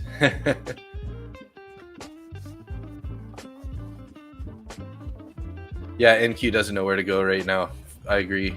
We're just kind of in this chop zone, right? And that's the same thing I'm seeing on gold. Let's take a look at Music YM. licensing reimagined. Let's take a look at the YM here. YM looking pretty similar. M2K. M2K is a little more bullish, guys.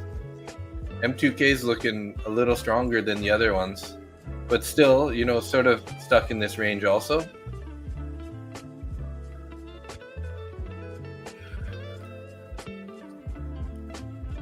That's how he trades. Gotcha.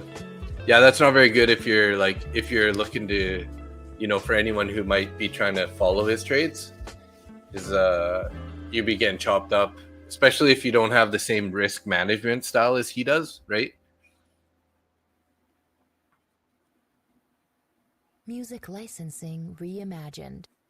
But you know, he got long, and then as soon as he got long, it just sold off on him. So it's like, everyone, you know, you always got to think about, like, gold likes to pull back, or, you know, before it makes those legs higher. So if you're thinking it's looking bullish, you should just wait another minute or two and see what happens, because quite often it just pulls back and then finds the support and then it goes higher. Like, that's just what I've seen on gold. Music licensing reimagined. But yeah, that's just not my style. I'd rather just be a little more patient, try to wait a little longer. I mean, I do trade more than some people. Like, you know, for example, like Randy, right? He only takes like a couple trades a day. And, I usually end up taking, 7 to 10 maybe per day. And depending on what happens, if I get into the money, or if I get, if I lose some money, I'm usually tighten my risk, size down, and I'll take like smaller scalps and just try to like chip away at the loss, or like chip away to win a little bit more. Try not to give back everything. That's kind of my style. You mean Coach Dakota doesn't bat an eye if he's in a big drawdown? I mean, that's one of the things, is if you're like a really, like for example, he's got a pretty big platform being on Top Step TV, right? Like if you end up losing your account, I mean, I'm sure they got another one for you. Artlist.io. Right? because they're just, they got to keep them active on the stream. So no, Johan, I usually trade in the mornings, but then quite often I'll come back in the afternoons also, and usually I have pretty good success in the afternoons, but this last week I kind of actually hurt myself in the afternoon sessions. Usually my best trades come like about 2 hours into the open for whatever reason. I guess I'm just not as aggressive as I should be in the early sessions. And usually I make some good trades in the afternoon, but for whatever, maybe the markets just haven't been that nice for me, for my style, the sort of early last week anyways. So you like the last hour of New York? So like you're talking about like power hour? Music licensing reimagined.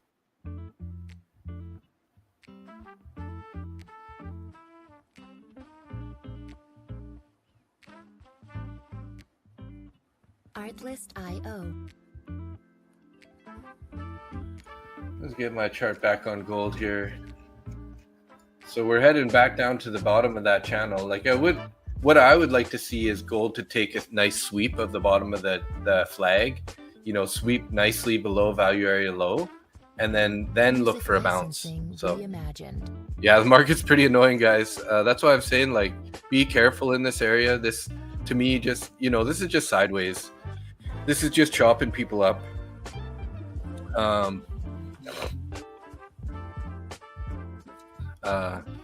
Yeah.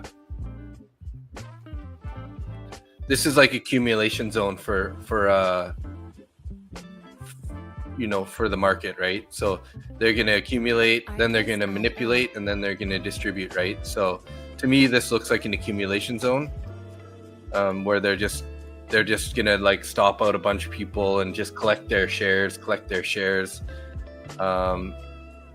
And then also later on, people who they don't shake out, maybe people who have a bigger stop loss, whatever, then they'll manipulate it to like sort of guarantee that they stop out those guys, and then they're going to do the move that they want to do, right?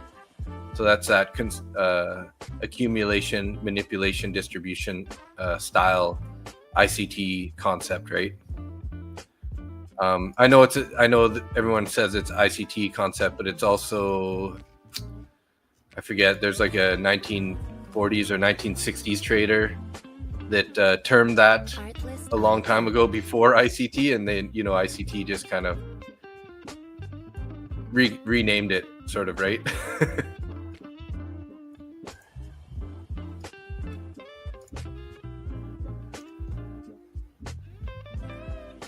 Yeah, Asia session is big for the accumulation zone, right? Yeah. And then, London's usually going to be like sort of the manipulation, and then the distribution comes out in the New York. So yeah, that's why the London reversal is so good. Exactly. Which is, it's hard for me to trade. I mean, it's probably hard for you too, right? Because it's like midnight for me. So that's like 3 a.m. for East Coast. It's like around midnight for me, I think. Right? Because London starts at 2300. 11 p.m. So it's like 2 a.m. for you guys. So yeah, it's kind of hard. I know there's so many good moves that happen at night, and it's just because we're all sleeping it, we can't get into it, right? So London and after London is really, really good. Sort of like, 2, 3 a.m. for me, which is like 2, 3, 4, 5 or 6 a.m. for East Coast. Is usually there's a pretty decent move around that time, like starts to trend one way or the other. Wow, gold found some pretty good support there, guys. It's heading to the top of the channel now, and seems like we're holding previous days New York VWAP. So interesting.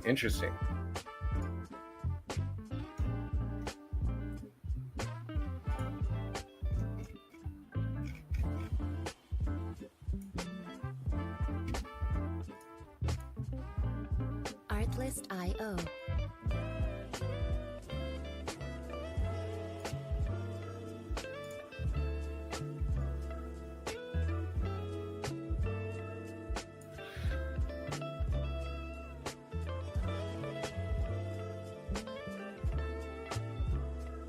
Music licensing reimagined. Usually I'm there at 7 p.m. It's not too bad. 7 p.m. So that's 4 p.m. for me.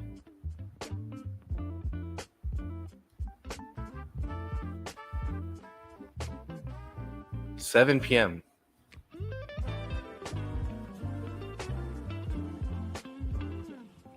Artlist.io.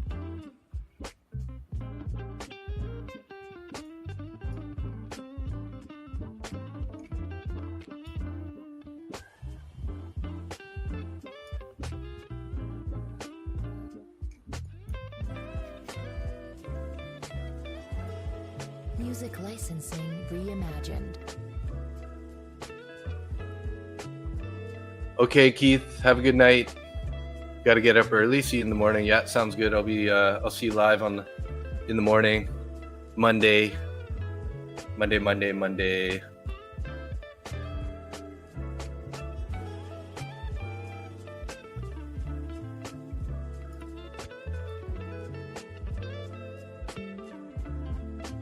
Artlist.io. 07 a.m. Gotcha. Gold, you see a 15-minute fair value gap. It's easy to go down to take liquidity below. Yeah. Yes. Music licensing reimagined.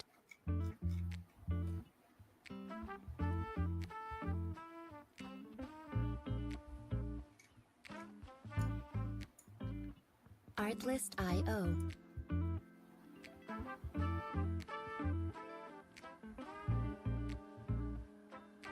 Sort of stuck, gold sort of stuck in between this, the start of day VWAP or the overnight VWAP and Friday's New York VWAP, right? Down at 87 up to 93. So if we can get a nice closure and hold above, 93, 94, you could definitely see us heading up to like 98 area anyways. But yeah, it's hard to say what's going to happen on gold right now.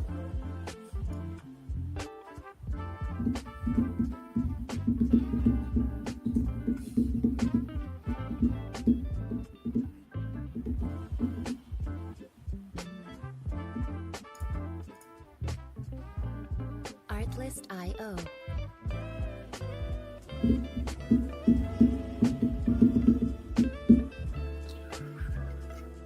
Come on, NQ, do something for us here. Looks like we're going to be sitting around for a bit, guys, just waiting for something to happen here. Maybe we should play some snake YouTube snake games. We got to eat the balls on this. Yeah. NQ sleeping, ES sleeping, Gold's chopping. They're all just not doing a whole lot right now.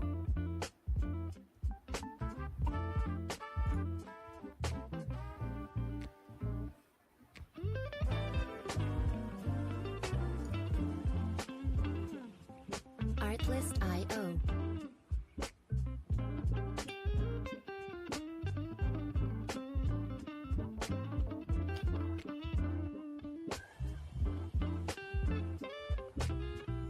Come on, let's go to work, right? Totally. Music licensing reimagined. Get to work, you guys. Get to work. Let's get some movement here. Give us some trades. What time do we got here? 6:35, 9:35 p.m. Still waiting. Yeah. Right, Juan? We're patiently waiting here, just twiddling our thumbs. But hey, patience pays. As long as we don't take too many trades in here, we won't get, won't be doing too much damage. Let's go NQ, go up, take some liquidity up there. Yeah. you can imagine anyone who's short in this area, they got their stops sort of up here at this 50, 58 to 60, 70 level, you know, in this area. Music If they could, reimagined. you know, sort of take out this area with some bullish momentum, whew, we could definitely see, you know, a nice move higher anyways. Maybe up to 300s. Artlist.io.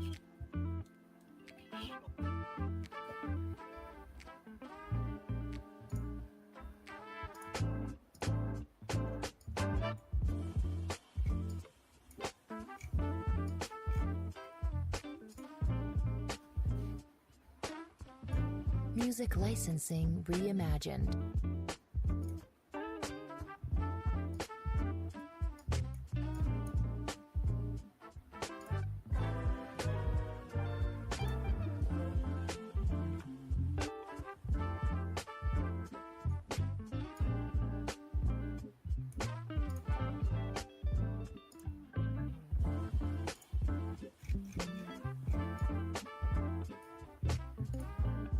Artlist.io.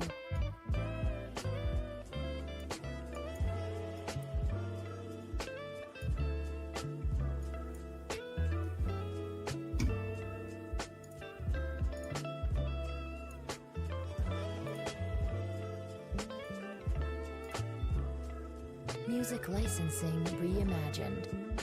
You discovered an interesting YouTube music channel this weekend. What's it called?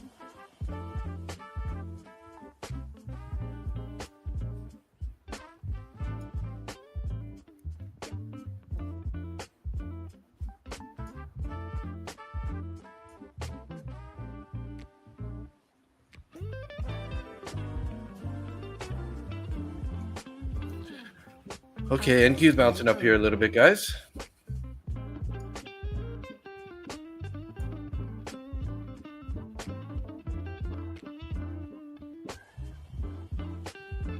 Violin hop.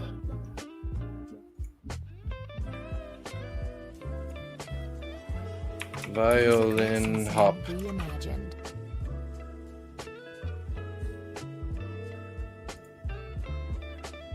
And that's probably like an actual YouTube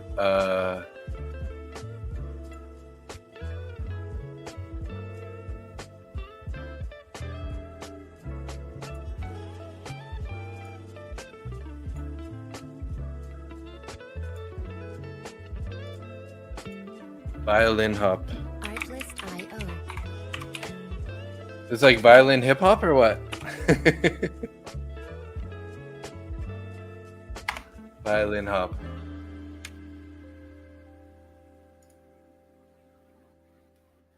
Oh, nice. Music licensing reimagined. That's pretty cool.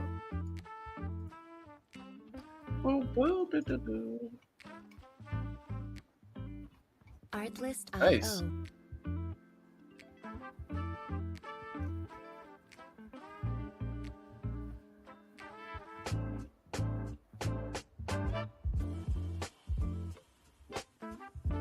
I like it. Music licensing reimagined. They metal violin too, eh? Nice.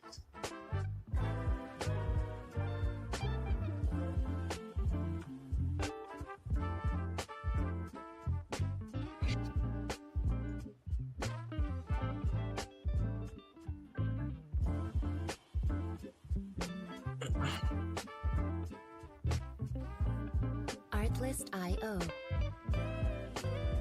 I always like violin. Violin's pretty amazing instrument.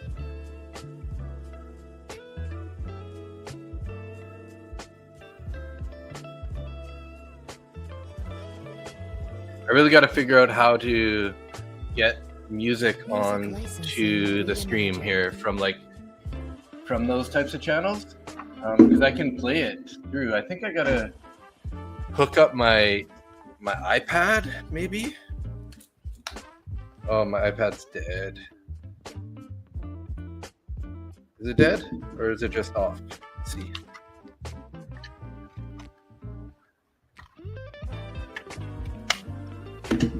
Because if I use my iPad and I connect to StreamYard, and then I turn on a YouTube channel, and then I share this. Yeah, it looks like this is almost dead though.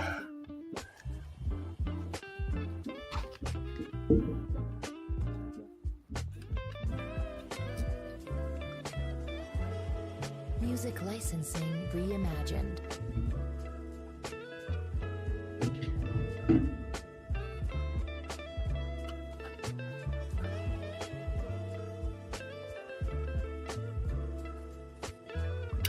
I'll be back in 1 sec. I just got to find a different USB connection.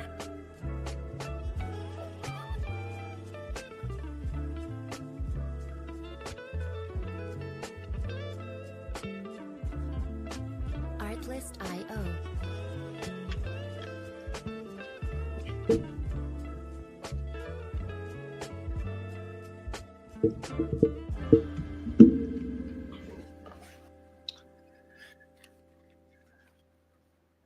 Hey, Aldo.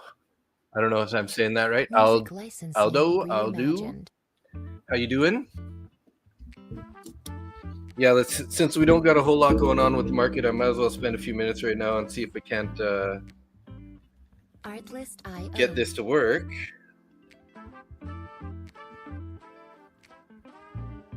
Let's go to StreamYard.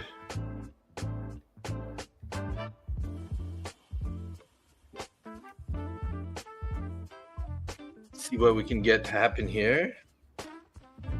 Music licensing reimagined.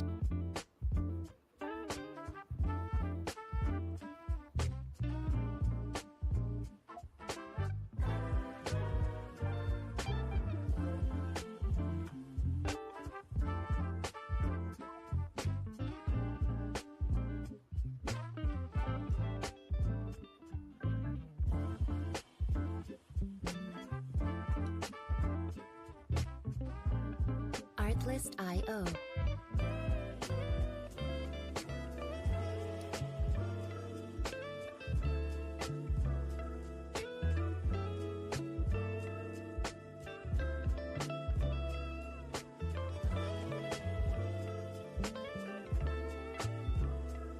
Music licensing reimagined.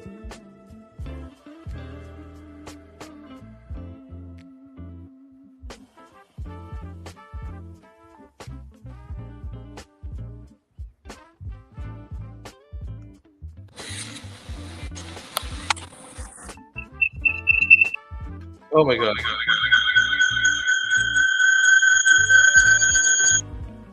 Major feedback. Major feedback, guys. Artlist.io. Oh, what the heck happened there?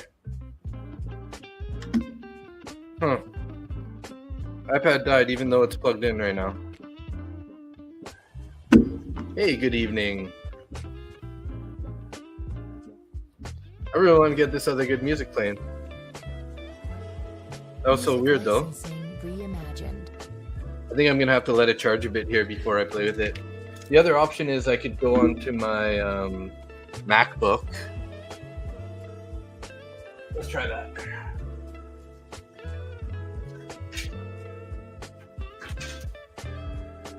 Let's get on the MacBook here and see if we can't get the tunes playing.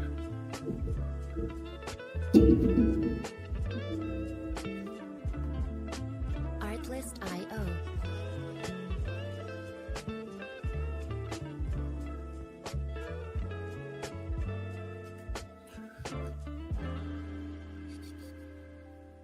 Yeah, I'm liking this violin.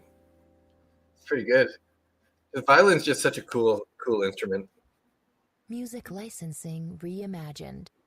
Okay, let's open up a new tab here.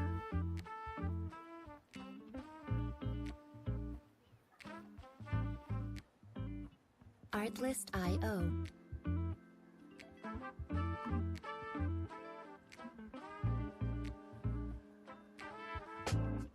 Come on, StreamYard.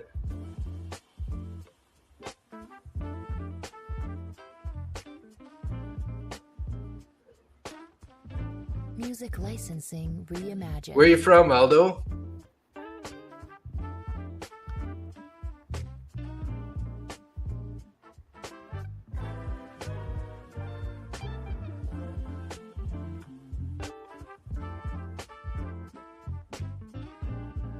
Try Symphony of the Streets.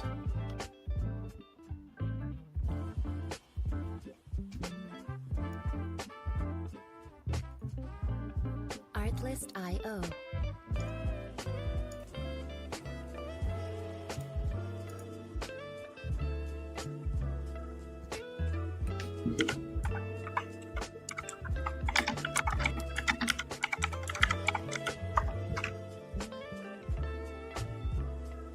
Music licensing reimagined. Symphony of the Streets soundtrack.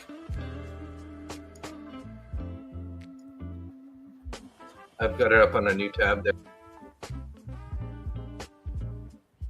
Why isn't Google loading? Here we go, finally.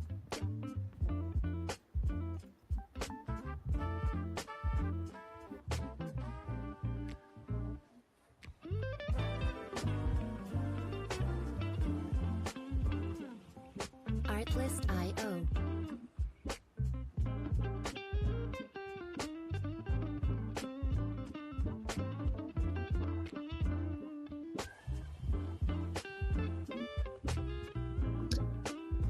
Come on, you bugger. Music licensing reimagined.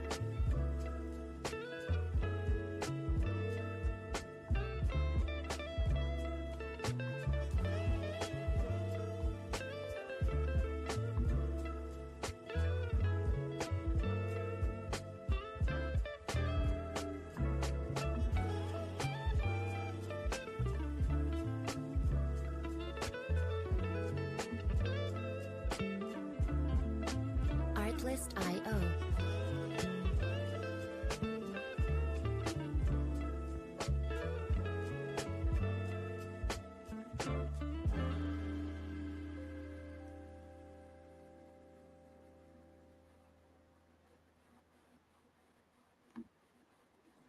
Music licensing reimagined. Okay.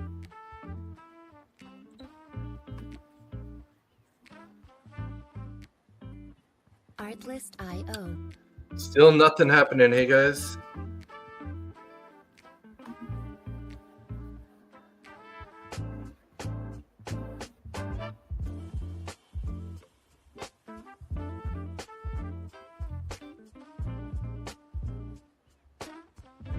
Music licensing reimagined.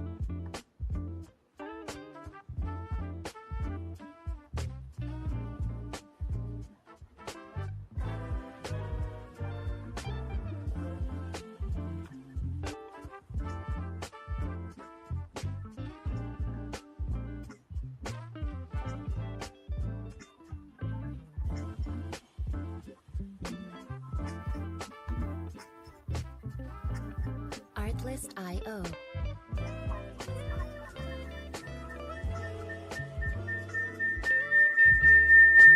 Oh, I don't know if you guys can hear that echo. So bad. There we go. Music licensing reimagined.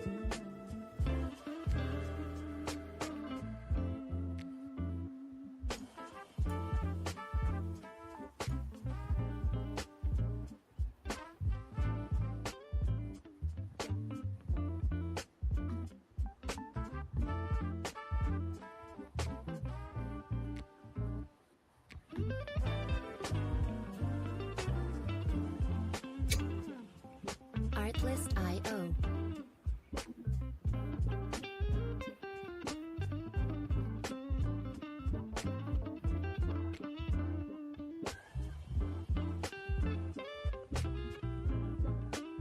Buyers, wake up. Music Yeah, it's a pretty good licensing candle right now. reimagined.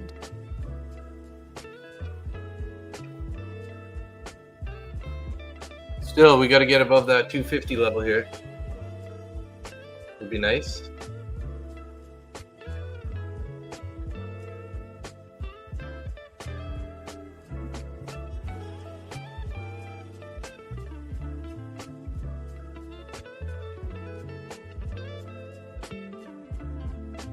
Artlist.io.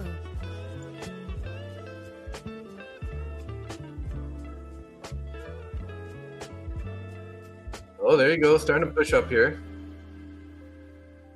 Starting to get a push up.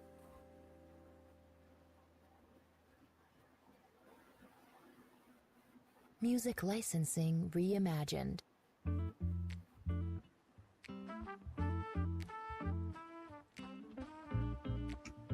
So 3.5 minutes on this candle here. See if we can't get a closure sort of up above the 25,269 area would be pretty nice. I'm still just trying to get this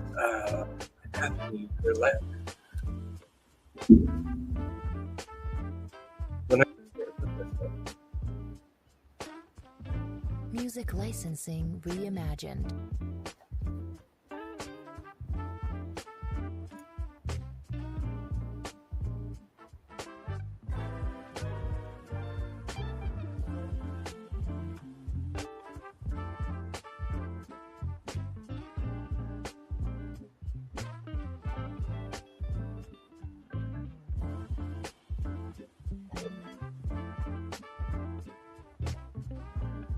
Artlist.io.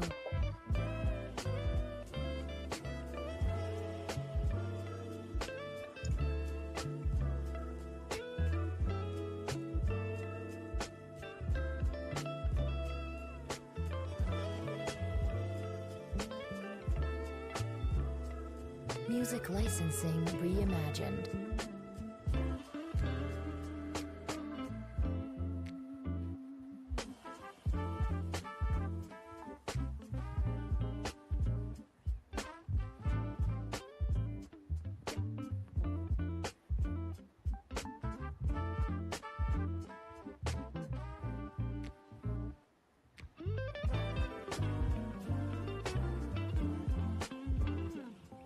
Artlist.io.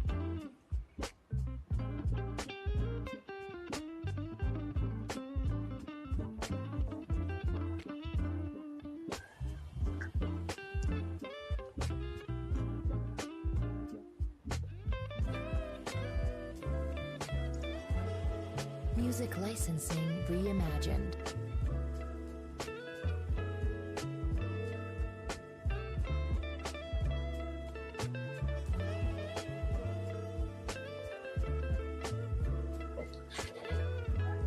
I'm just gonna turn this my music off on here for a second, see if I can't get this to work. Starting to get that bit of a move there higher. Hey guys, still minute and 15 seconds here on this candle. Be interesting to see what's gonna happen here.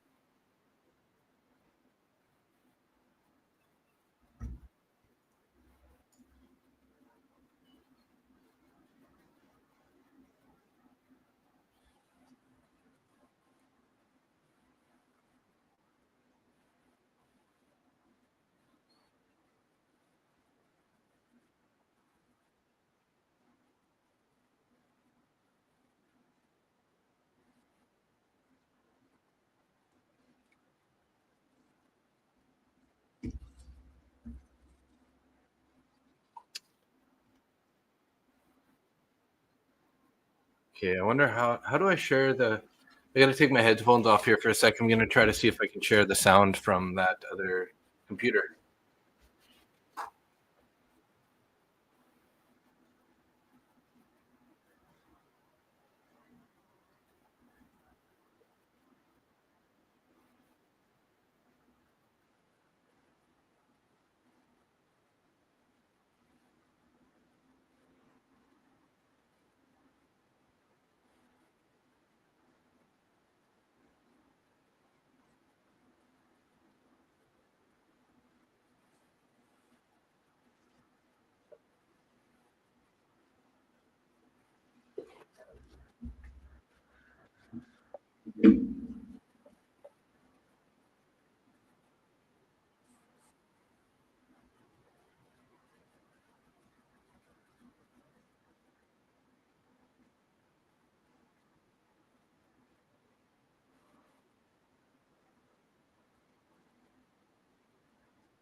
Hey, yeah, that Project X news over the weekend I'm pretty unhappy about it actually. But not much we can do about it, I guess, at this point, right? Unfortunately. So it's too bad about that. I'm really surprised that they can pull something like that, being that they basically have all these prop firms that they've been letting use Project X, and then now they turn around and say they're not going to let them use it anymore. Yeah, I don't like that, but what can we do about it, right? Basically, so any of the prop firms other than Top Step that are using Project X aren't going to be allowed to use Project X anymore. Going forward in I think February or something of 2026.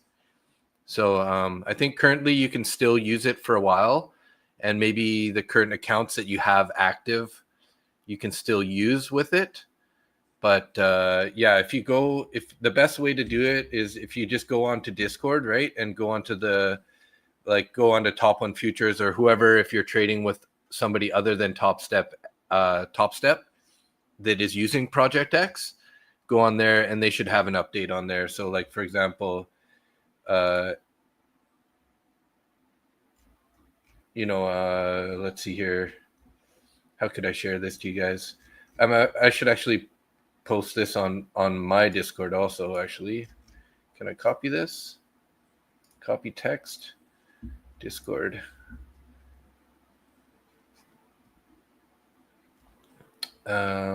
Charts, news and events, probably.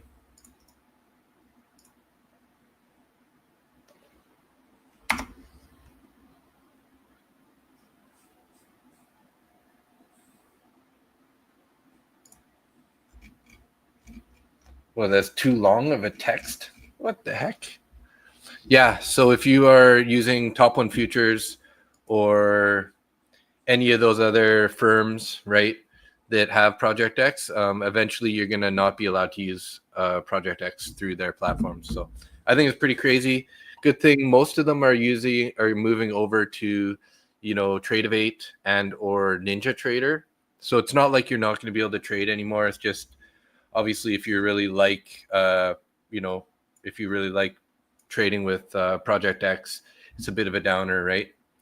I definitely like Project X. I've been a little unhappy with some of the things that they've been doing, right? Like they've been, they've lost their data feed a couple times. They were a couple times last week. They're printing candles like 50 points higher. It was like showing up on their chart.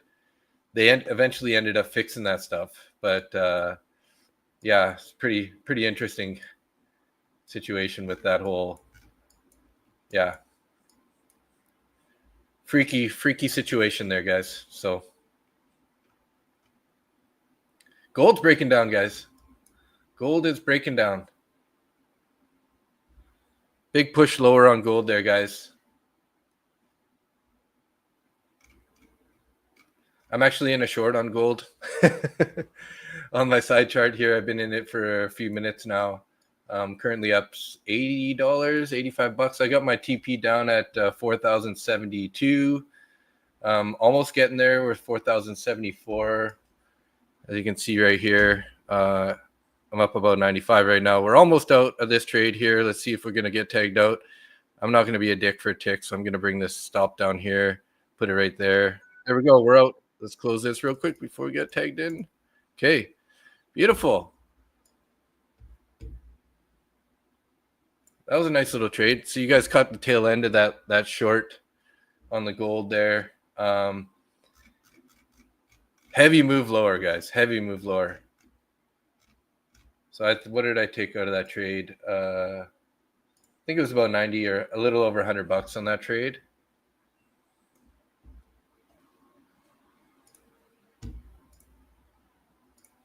So I did take a small loss earlier on gold, a couple little paper cuts, trying to figure out what was going to happen with this gold short. But then I ended up recovering all of my losses, and I'm currently up 51 now on the day. So I think I was down about $40. I like took basically 2 paper cuts earlier. Trying to find the right direction there. It was a little early. I felt like it was gonna break down. I took a short. It bounced up, stopped me out.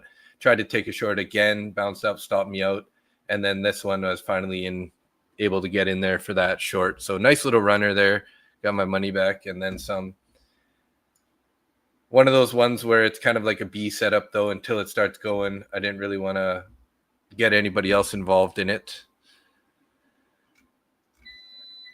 Oh, coffee's turning off. Premium zone on the Fibbo for the gold. Okay. I see that. See?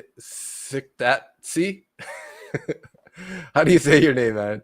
ICDATTCICDATTC. Ikdak. I mean, it's fun to try to say your name, anyways.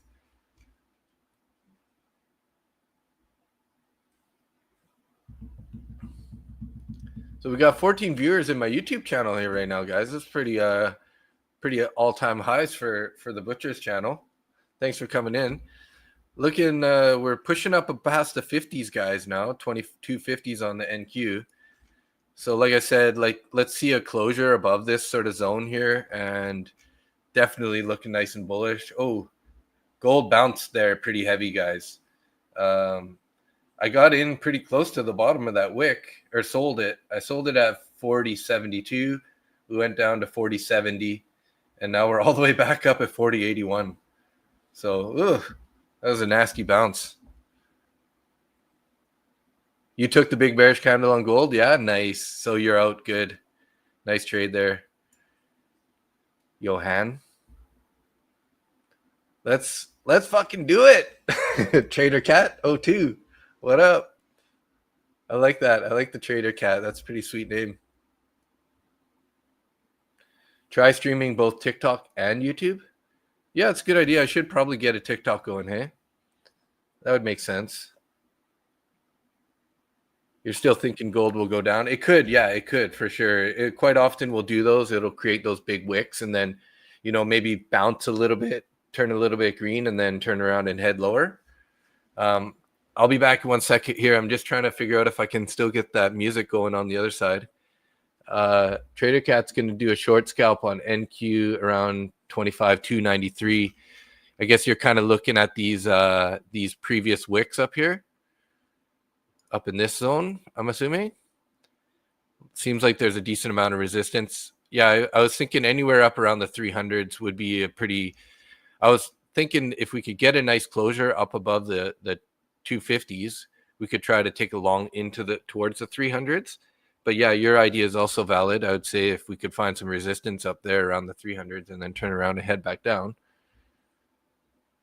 Yeah, exactly, right?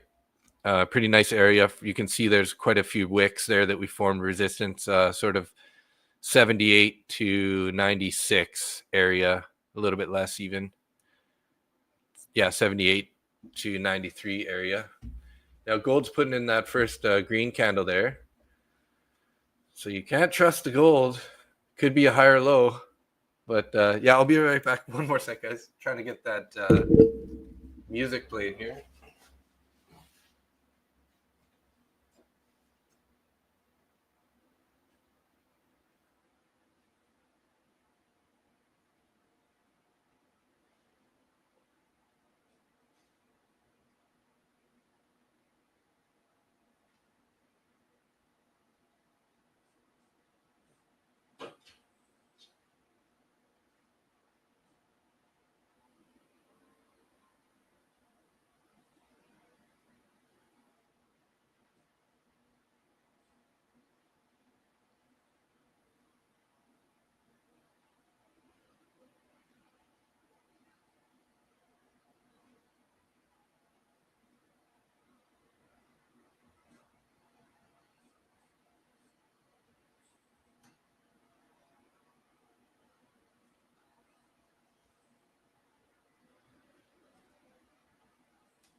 Yeah, I don't know. I've seen having some trouble getting that to work. I'm not going to bother with it right now.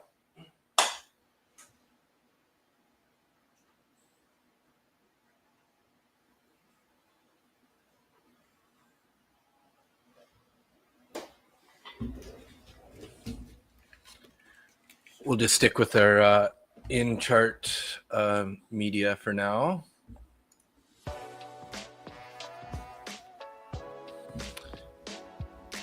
Let me get caught up on these chats here. So Artlist.io. You can pull more people from TikTok and bring them here, hey? Yeah, nice. Yeah, it's kind of tricky on NQ. Could blast past it, but it's going to sell one NQ at 292 and place 2 buy orders at 282. Not a huge TP, but it's something for sure.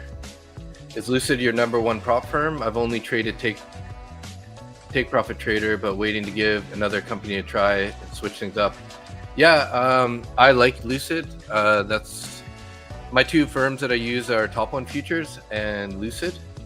And they're both very similar firms. You know, they have really good customer support, and the good thing about Lucid is that they are sort of like a one-time fee. You know, so if you buy their test accounts and you pass it, you don't have any other fees. You don't have any like monthly recurring fees or anything like that. I think Top One Futures is very similar to that. And yeah, so far I've found that their payouts are really fast, like super fast. It's a little bit slower for me because I'm in Canada, but it's still relatively really fast. And yeah, I mean, I trust them. Obviously, I'm a little bit biased because I do have discount codes for them, Market Butcher Trades, or MBT. So they're definitely worthwhile. So I currently have, like, this is what I'm on right here. I have 6 accounts with them. 5 are like evaluation accounts, and then I have 1 like direct account, they call it. It's their, like, you know, instant funded account. But I would say between Top One Futures and Lucid, they're very similar. They're both, you know, have similar bonuses to them. The payout structure is a little bit better for how fast you can take your payouts. You have like sort of a softer target to get with Lucid, but you know, Top One Futures has a higher payout cap, so you can, like, if you hit the profit target, you can take out a little bit more. So they're, you know, they're very similar to me. I like them both. And I also use Take Profit Trader. Jasper's on Top Step. Yeah, they're also a good firm. I know Keith is also here in the or actually Keith went to bed, but he's got to be up early in the morning. But he trades Top Step also. So yes, you can use Tradeovate. Artlist.io. Oh yeah, you've had some. You know, the other day I was taking a trade on the Tradeovate through Top Step, Take Profit Trader, and yeah, I was like putting an order and it didn't show up, so I put another order, and then next thing you know, I looked and there was like multiple orders there, like they were like delayed or something. But for the most part, I haven't really seen many issues with Tradeovate. And yes, you know, already with Lucid you can pick Tradeovate, and Top One Futures is like Tradeovate will be there anytime. So, but that was only like the one day it happened to me, so I'm not really sure that's, you know, I haven't seen many issues with Tradeovate because they're kind of like the one that's been around the longest. One of the longest anyways. But yeah, so that long that I took, or that short that I took on gold, was in my Take Profit Trader account. I have one pro account right now, and it is it's a little over $1,000 in profit. So got to get it up to 2,100 to get rid of that buffer, and then you can take payouts all the time after that, right? As far as I know, you don't have to pay for Tradeovate. No. At least on Take Profit Trader you don't, so I'm assuming that Lucid, I'm pretty sure Lucid won't either. The only thing is for Lucid, because they got Tradeovate after, like at a later date. I had already picked Project X. So basically I was thinking that once I pass these Lucid evaluation accounts, actually you have to wait for your payout. If you do get a payout, then you can switch. Once you send for your payout, you just tell them you want to switch over to Tradeovate, and they'll like move you over there. So as far as I know, you don't have to pay for it. But yeah, definitely go there and check it out. But I'm like, I would say I'm 95% sure you don't have to pay for it, because I don't have any fees coming out for my TPT. But I don't trade Lucid yet with Tradeovate. Or sorry, yeah, I said that right. You're on a 150K pro account at 152,300. Hopefully I don't blow account. Yeah, I'm there with you, bro. Don't blow it. Marcelo Rubio, you have 100K Express with TopStack. How much do you think is a good amount to take your first payout? I already have 5 green days. So I'm not that familiar with the payout rules from TopStep. Is that like you can take a payout, like you're already qualified to take a payout? The only advice I would say is definitely leave as much buffer in there as possible, right? Because you know the good old thing where anyone who takes a payout tends to blow the account after, right? So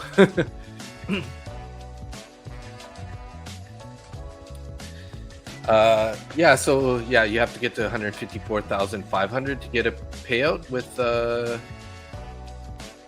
pro account. Yeah. After anything after that amount, that's that initial drawdown amount, right? That's like for the 50K, it's 2,100. So if I get up to 2,800, you could take a $700 payout and still be inside that, the total max drawdown once you've captured it.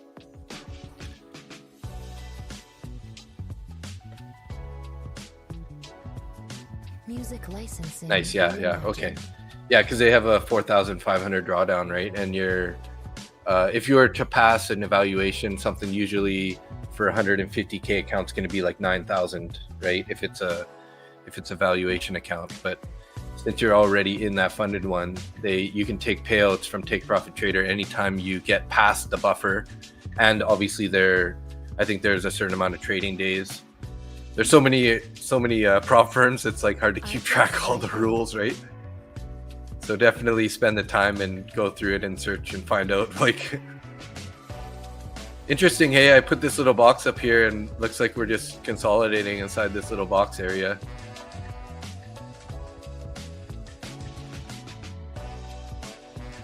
Yeah, you had to hit 9K. The drawdown was super helpful. Yeah, for sure. So you passed the evaluation then, obviously, to get to the 150K account. That's nice. Nice win. Looks like gold's going back up above value area low, guys. So that sell-off did not continue. So that's kind of a higher low looking like, or a sweep. So let's see if we can't, if we end up getting up above 4,100. Gold's going to be looking pretty bullish in my mind. Currently got 66 viewers right now. We got like about 40 people in X. We got 23 in my YouTube. Wow, that's like all-time high, guys. Appreciate you guys all being here. Would also appreciate some more subscriptions, and hit that like button if you feel up to it. Support the channel. That's my like shameless plug of the day. Oh, we got up to 95 subscribers today. Sweet. I think I was at 88. So 7 subscribers today. Appreciate you guys, all you guys. Thanks for hanging out. Rejected now off that 250 or 270 level. Let's see if they're going to hold this 250s or not. Like I was saying earlier, this 250 is like such a key psychological level here too. We do have, let's go to the 15 here. We probably have a pretty nice bullish fair value gap here on this 15 minute. Let's mark that up as green. This box is this was just like me drawing. It doesn't really mean anything. I just felt like this is going to be a pretty key area. I'd want to see a nice candle closure above this before I'm really thinking long. But looks like we kind of rejected out of there. So I'm just going to take this guy off. We all kind of know that what's going on with that area. And then now we have this one up here is kind of probably going to see some resistance if we do get up there. So looks like they held the 250s there.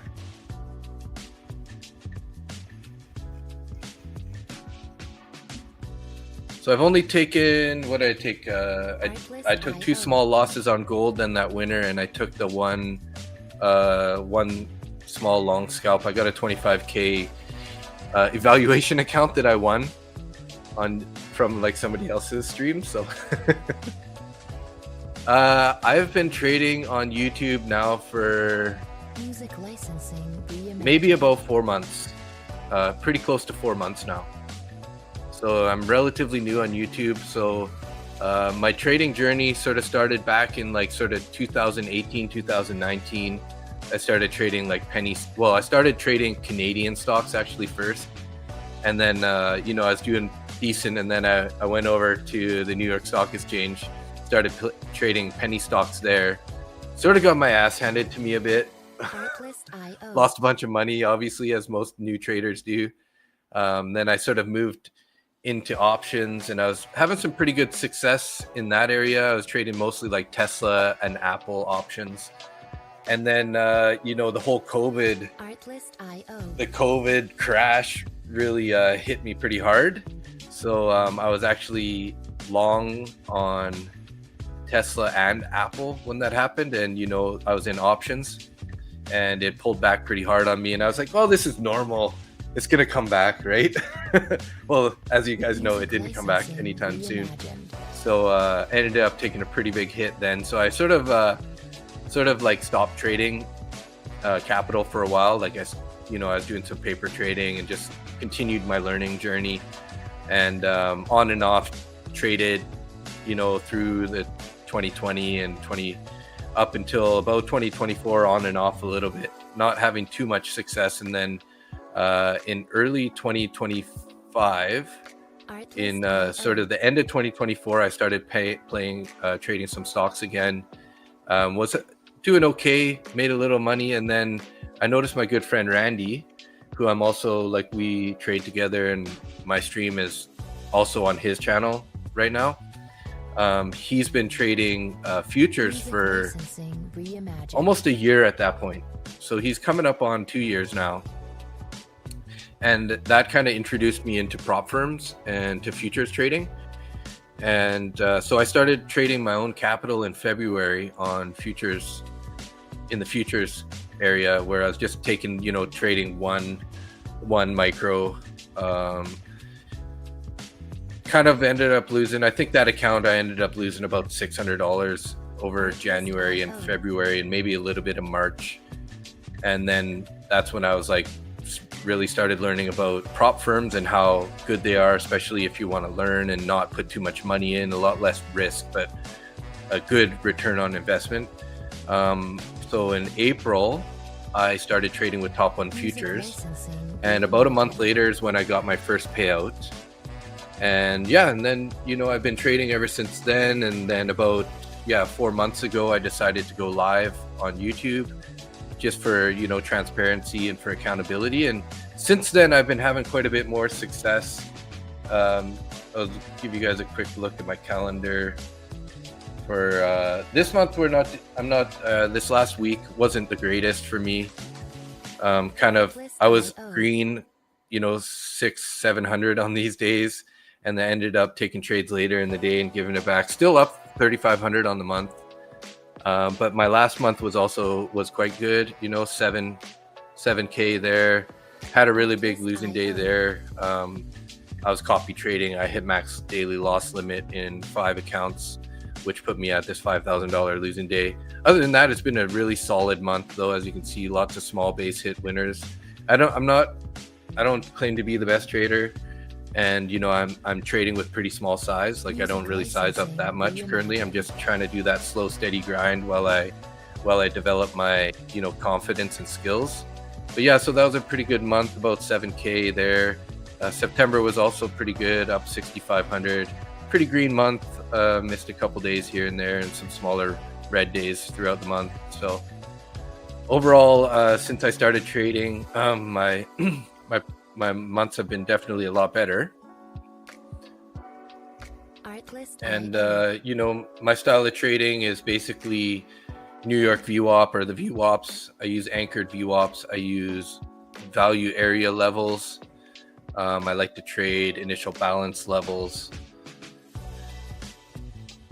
Yeah, so my strategy, like I said, is, you know, I'm a bit of a momentum trader also, because I think all of the penny stock trading that I was doing before kind of like bled into futures trading. So, you know, if I see some momentum, I like to take those trades. But usually I'm trading just VWAP trades or value area levels.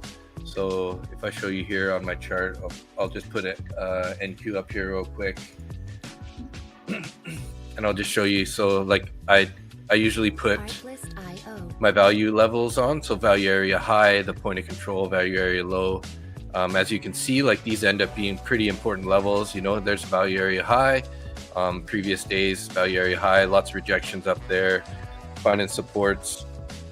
So those are the levels I like to trade off of. Previous day high, previous day low.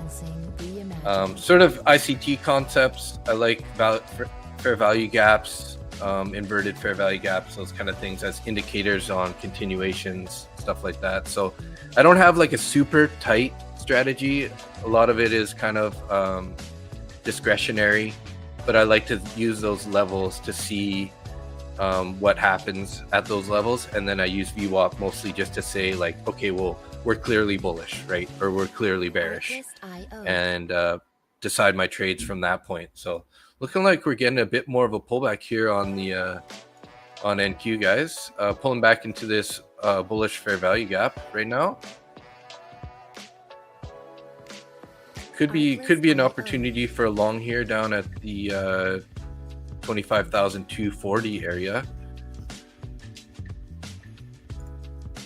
Let me fix my chart back up over here. Kind of in a little bit of a no man's land though. We rejected off value area high, which is 71 level. So interestingly enough, this high right here is the value area high. So let's label that up so you guys can see it on here. I just keep it on my trading view chart on the side, so it's not as obvious for you guys because you're not seeing it. In case I set it up here, 25,146 is where our point of control is. Artlist.io. Yeah, and then usually I use a book map for targets, right? And support or resistance areas. That just kind of helps you figure out where you want to take profits and stuff, or you know what general direction the markets want to go. So typically if there's orders, you know, above, like we have right here, the book map is saying, you know, there's orders above, so there's a high likelihood that we're going to end up going higher.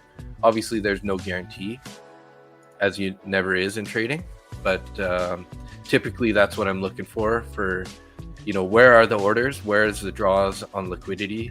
So, you know, we got all these orders up at 25,280, right? So I wouldn't be surprised to see if we continue getting there, and then using fair value gaps sort of to trade in the direction of the trend. And you know, a good way to find those continuations. I know that's probably a lot, but yeah. Music licensing reimagined. A lot to say in there anyways.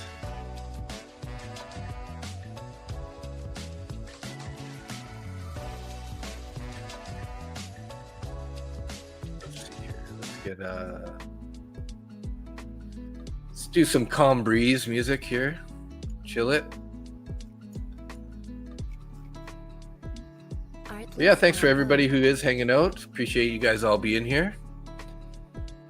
It's always much better when you have other people here. I find that my Sundays are typically the busier times because there's less streamers, and obviously people are home chilling out, looking for trades, Music licensing or just reimagined. looking for something to do. I also trade live Monday to Friday. I'll put that up here on the banner there so you guys can see it. There's my my stream schedule.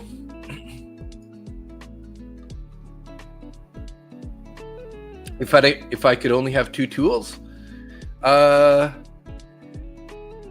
would you count fair value gaps as a tool? If it, I definitely have a VWAP, like anchored VWAP. That would be my favorite, probably. That one, and then the value areas, I would like that also.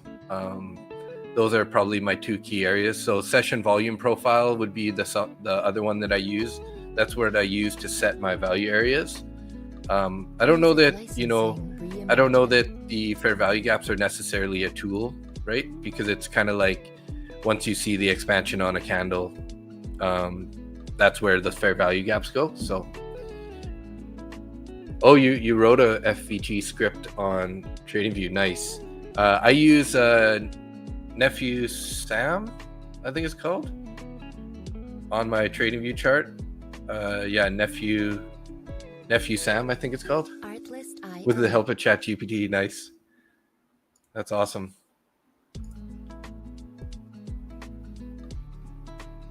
Yeah, Nephew Sam is a fair value gap one that I use for the fair value gaps. But I have that on my side chart there.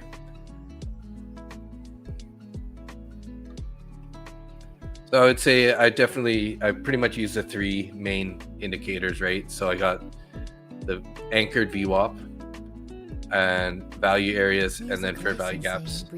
I would say those are probably my 3 areas. Value areas just to get your levels, so you can have some good levels to trade to and from. VWAP mainly to tell you, are you bullish, are you bearish? Quite often, they find support at the VWAPs, right? Or resistance, and yeah. So I would say I use the 3 main indicators anyways, would be those. I mean, I do run the 9 EMA and the 21 EMA. Those can also help a little bit with continuation, but yeah, pretty heavy pullback there on the NQ. We do have this this is a 15-minute fair value gap. Let's see, what does it look like on the 5 there. So we do have a small fair value gap on the 5, like right in here, which it looks like could still hold. But this is a 15-minute fair value gap from the other chart, from this other timeline here. So I'd say this is a pretty key. I like to look at the fair value gaps at a little bit of a higher time frame. Obviously, they're going to be a little stronger. So this could wick down below it and then find support. Or we might end up just having this 5-minute play out for us also, right? So this it's really small though, like super small, right there.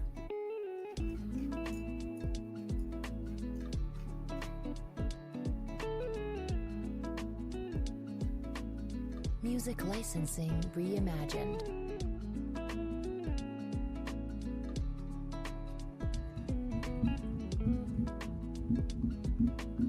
Actually, I don't know if you guys have seen it, but my good friend Randy there, who I was talking about earlier, that got me into futures, they have a podcast. It's really cool. If you guys are looking for like a down-to-earth, real kind of like podcast to look at, this one's really good. I'll open it up for you guys here. You guys may have seen it already, but it's called Behind the Charts Podcast. Let me just get to their channel here. Bring this guy over. Music licensing reimagined. So this is Behind the Charts Podcast. See, let's see if it's covered up. So this guy right here, that's Randy. This is Christine, and that's I'm having a brain fart right now. Thomas. and they run this podcast. So it's just regular traders coming on, having regular conversations with people. And if you this episode here, 2 episodes ago, number 26, they have this guy on there, and he built a trading bot using ChatGPT. He named it Warren. I think it's kind of after Warren Buffett, maybe. And that trading bot, it made like thousands of dollars over 3 months, and it's taken only something like 20 trades, but he's up like 7,000 or something. So it's pretty crazy, and it's just a VWAP strategy that he built into it. And yeah, it's crazy. You can use ChatGPT to build yourself a bot. But definitely check out Behind the Charts, subscribe to them. They have some really cool episodes with just regular traders, just, the challenge of what we're all going through being relatively new traders. Maybe some of the people in here are long-term traders, but if you're a bit newer, or if you're a long-term trader, that still, can take you back to a flashback to the past, right? You can see sort of the struggles that newer traders go through, right? So definitely check that out. We also have a free Discord if you're interested in that. I'll put it in the chat here for you guys if you want to join. Not a very serious one. We're just relatively small, relatively new, and a positive kind of platform to just hang out and talk about trades and whatnot. So let's put this in the chat for everybody to see. There you go. So we inverted that first that small fair value gap there, guys. You can see that 5-minute closure there below it. So this would be an inverted fair value gap, which is a little bit bearish, but since we're still in that 15-minute fair value gap, we'll just delete that one. It's a little too small to be worried about that at the moment. Now, if we can, if we end up creating some more big wicks down on the bottom side here, we could think about, trying to take that long back up to the value area high area if we find some support down there. We would like to see some nice volume coming in on some of these candles with a nice bullish move, high volume, holding this level. That would be pretty good. That would be where I'd be thinking about looking for a long. So these are my Lucid accounts. My top 3 accounts for my test accounts are pretty close to passing. Like this one's only $465 away. My other one is $610 away. Third one is around $800 away. So I'm usually only trading 1 to 2 micros in these guys. So high volume Asian session doesn't match together. Yeah. Well, relative to the Asian session high volume, like I'm just saying, like compared to the volume that we already have.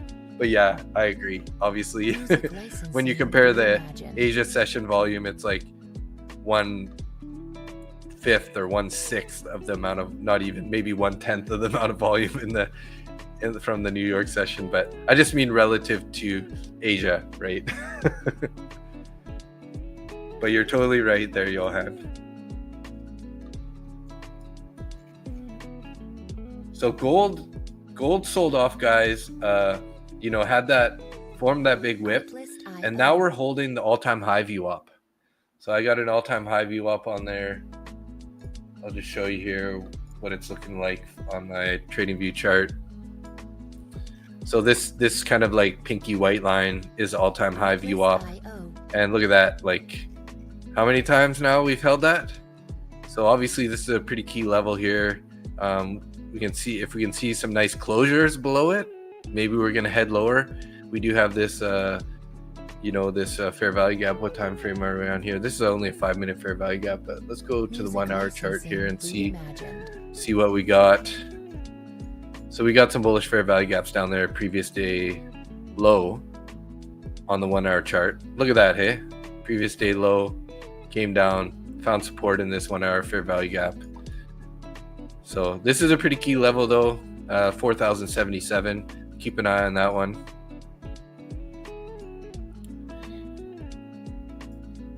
Get this guy back on the 15 here. I usually typically watch price action on the 5 or the 15 on my trading view chart. Get your levels and stuff from the higher time frame, and then just be patient, right? Anyone who does watch my streams usually find that I don't take that many trades. Trying to be patient, wait for some good setups to appear. I typically like momentum action, trading to and from levels with, for value gaps.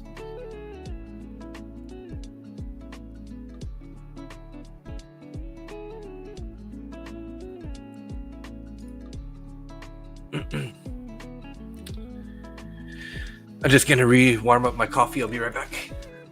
Coffee at night. Oh, I'm gonna sleep good.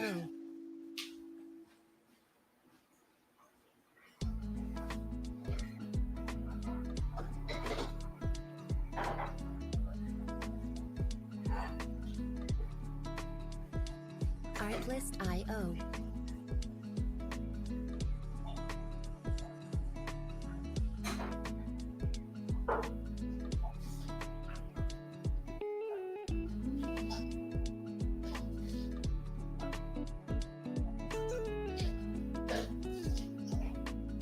Music licensing reimagined.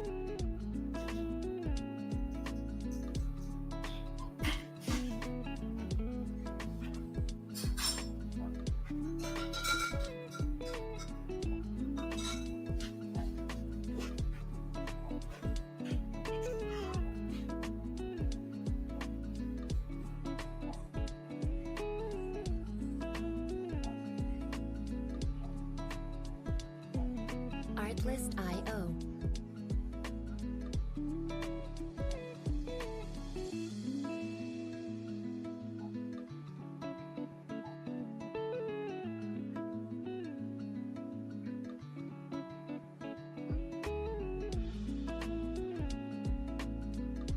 Music licensing reimagined.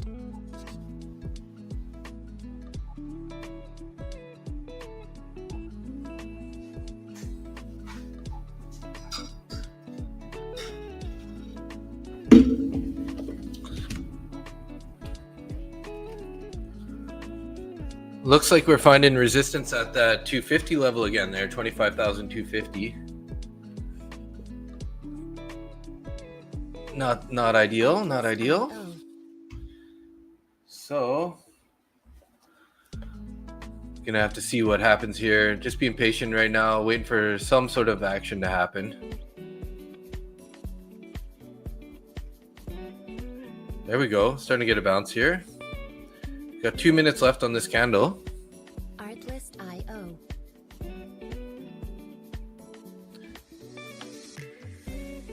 Just a little worried about taking trades in this area. We got all these wicks back here.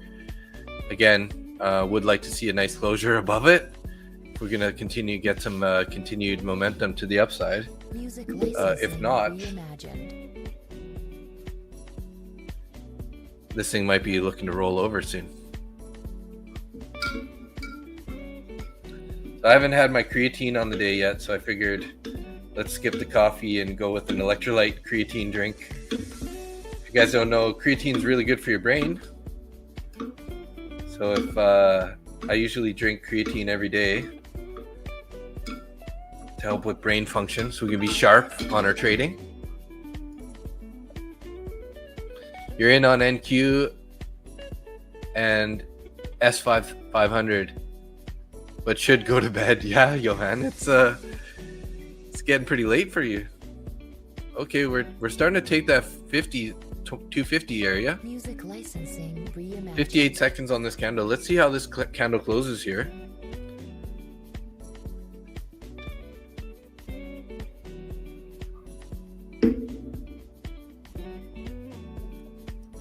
Yeah, I'll definitely think about starting a TikTok, get a TikTok going here, and then maybe I can stream live over there too. Try to poach some people. Yeah, that was like I was saying there, guys, that 250 level is pretty rough, pretty tough here.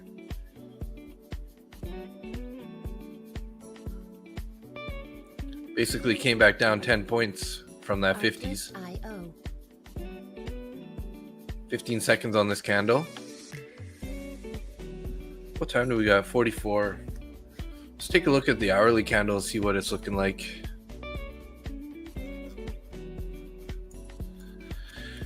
So here's our hourly candle. So a ton of wicks down below this level here, right?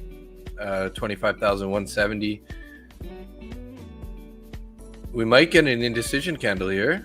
There's only 15 minutes left on this candle, so a lot can happen obviously in that amount of time, but currently looking like we're getting a doji indecision candle.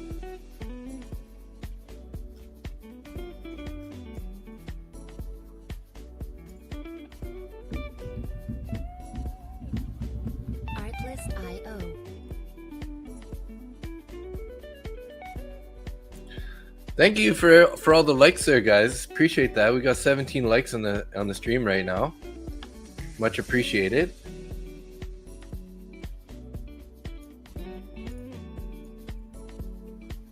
Music licensing reimagined. It's pretty good for a Market Butchers channel. Usually it's just me, Johan, Keith, and a couple other people hanging out on Sunday nights. But like I said, I'm here for transparency and accountability. And since I started trading on YouTube, my trading has gotten better. Been locking in a lot more profits, not taking a lot less of those silly trades that you shouldn't be taking, right?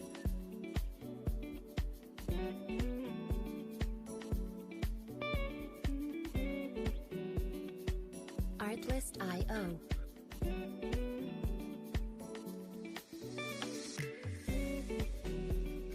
All right, we got a new candle here. Pushing up. 52, 53. Music licensing reimagined. Not really getting the volume and momentum that I was hoping for on this move higher. Lots of selling coming through on the tape there. Look at all that red. Lots of red, very little green. What's a CVD doing here? So we were green on that push up, now we're slightly red. Nothing really showing up, no clear divergences on the CVD at the moment.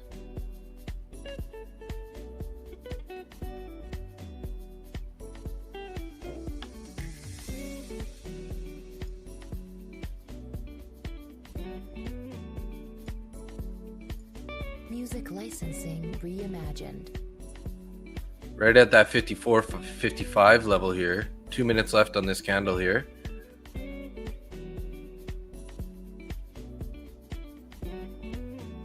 Kind of want to try long here, but I'm a little reluctant, just because just sort of still in this area of rejection zone. Oh, I like that little move though. So let's watch the tape here and see if we can see a bunch of green coming in or not. Are the sellers going to get absorbed here? Seems like there's quite a bit of sellers, but we're not really selling off much. Buyers up at 57. Oh, sellers slapped it back down to 54 there. Not that convinced just yet to be taken along.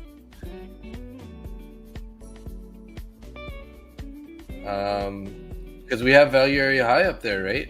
And if we look, so this is a 1 hour candle. Let's go back to the 15 here. That value area high sort of up here is kind of a pretty big resistance level, I would say.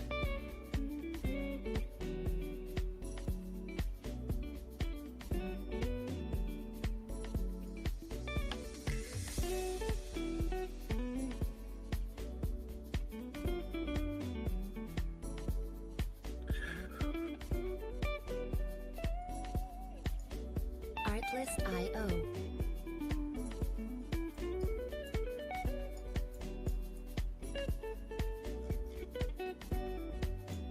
56, 57 now. Go back to the 5 here.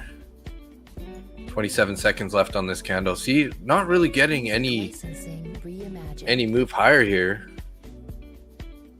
I mean, that doesn't mean that we're not going to go higher still, but it just like would like to see a sort of like a little stronger close than that. This is a pretty sort of an indecision candle on this 5 minute.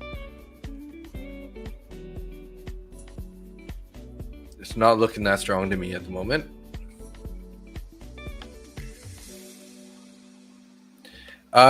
What time frames do I like the fair value gaps? Kind of depends. Usually I'm looking at 5s for like continuation trades, or if I'm looking for like a support zone, I'll be looking at a higher time frame, like an hour or something, right? So obviously, typically the higher time frame fair value gaps tend to hold better. But if I'm looking for momentum, for the most part, I'm trading off the 5s. So.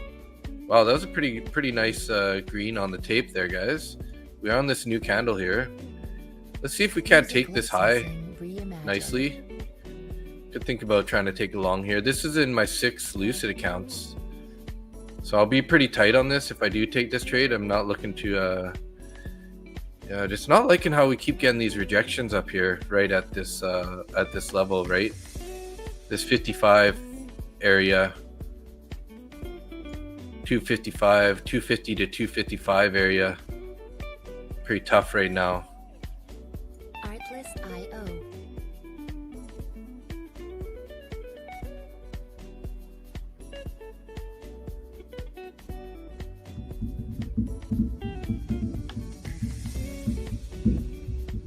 So I'm roughly up about $80 on today's session. $50 in my Take Profit Trader Pro account, and I've been just trading this. You know what? Let's think about taking a trade in this guy. This is an evaluation account, a 25K evaluation account here. Got 3 minutes left on this candle. I do want to take a long here. Just again, I'm just a little reluctant with where we're at with these levels, but we are starting pushing up to the 60s. Let's try a long here. Put our stop sort of at the bottom of this candle. So we're risking about 9.5 points here. Let's see if we can't get a little move higher. If we can get up to these highs, I'm going to probably bring my stop into profit anyways, so we can kind of reduce our downside of it. Let's see if we can't get a little bit of momentum here.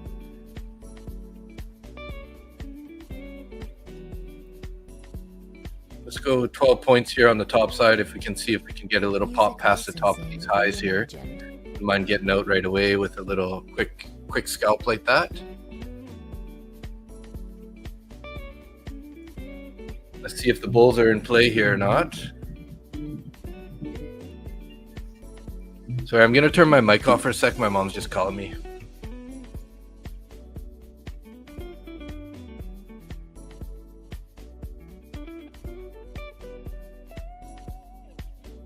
Artlist.io.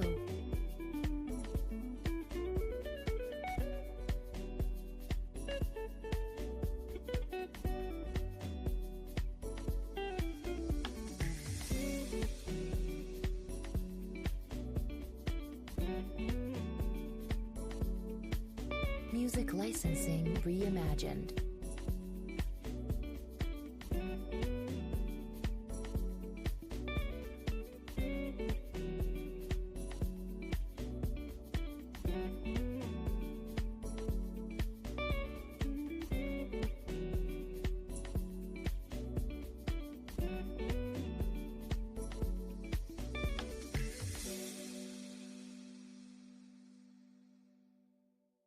Artlist.io.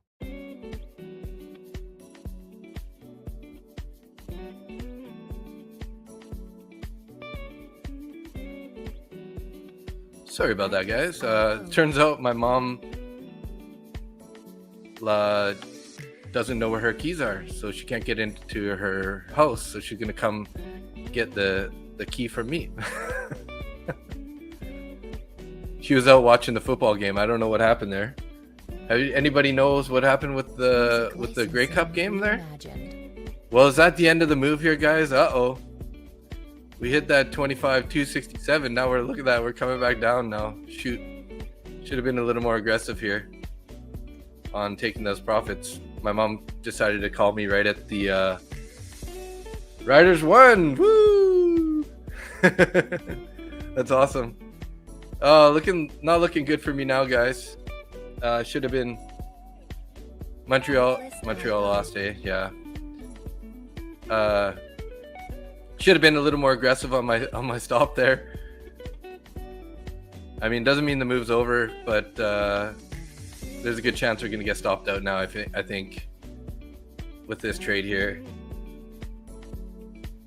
Music licensing reimagined. That's too bad. Should have been more aggressive there. I even said it to you guys that I should put my stop in, at least break even or slightly in profit once we get up to those highs, right? So you never know. It's not over yet. So you're out too? Oh yeah, of course. Figures, hey. Oh, let's see. We might still get our move here. Let's see if they make this wick. We only have 5 minutes left on this hourly candle though, guys. So that's not very good. Let's see. Hopefully we get a nice bullish close on the end of this hour candle. But sort of looking like they want to make an indecision candle on this 1 hour chart. So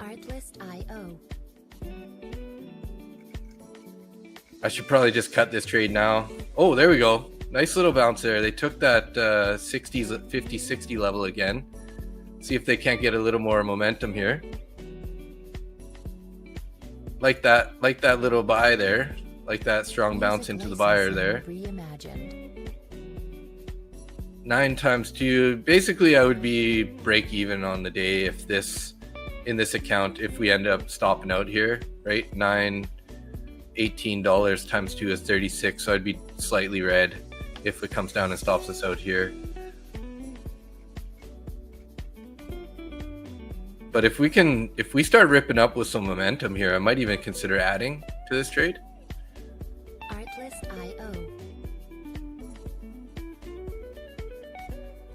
But I want to see us first, start pushing higher with some momentum here.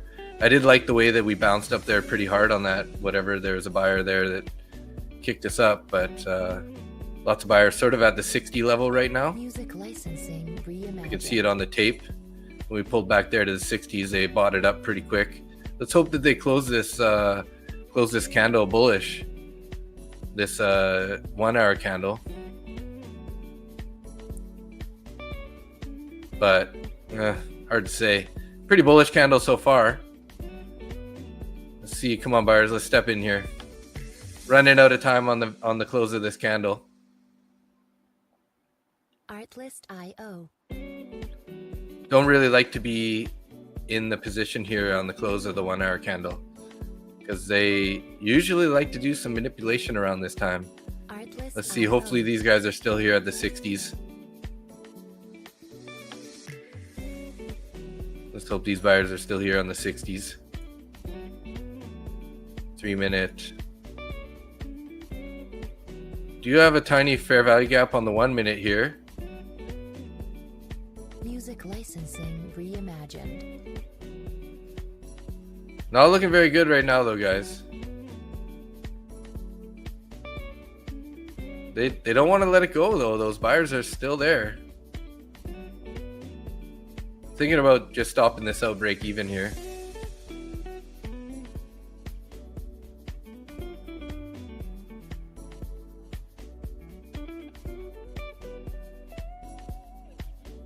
Artlist.io. Minute and 10 seconds here. Minute 15 seconds on this candle.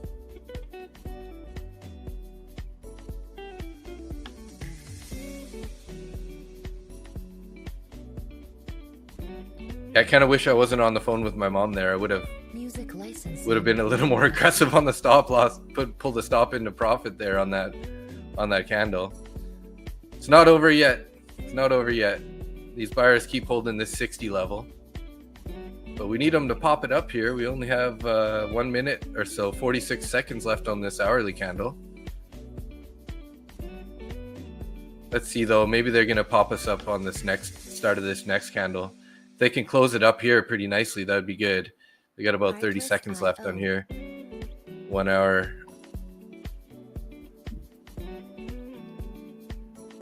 Okay, Johan. Good night. Artlist.io. It's pretty late for you. 11 p.m.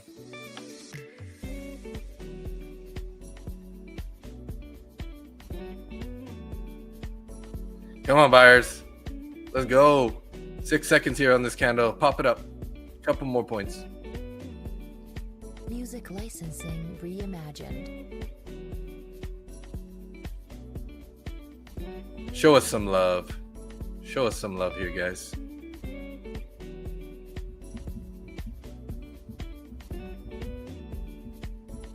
I mean, it was a nice closure on the 1 hour, right? Book map is around $100 a month if you're just doing the CME. 100 US roughly. Artlist.io. Yeah, you gotta subscribe to the CME, and then you'll be able to see ES, NQ, and YM. No, maybe not YM. At least ES and NQ. If you're looking to get gold also, then it's another subscription. You gotta go with the COMEX. Reimagined. So as far as I know, I'm paying about $100 a month, and I just have the CME data. Uh-oh. Are the buyers still here on the 60s? Oh geez. Should have closed it up there again, guys. Might end up getting stopped out here now. Artlist.io.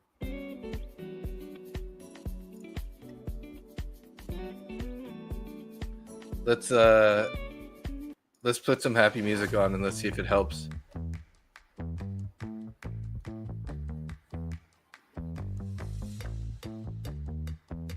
Artlist.io. Come on, guys, let's bounce it. Bounce it. Hold that 60s.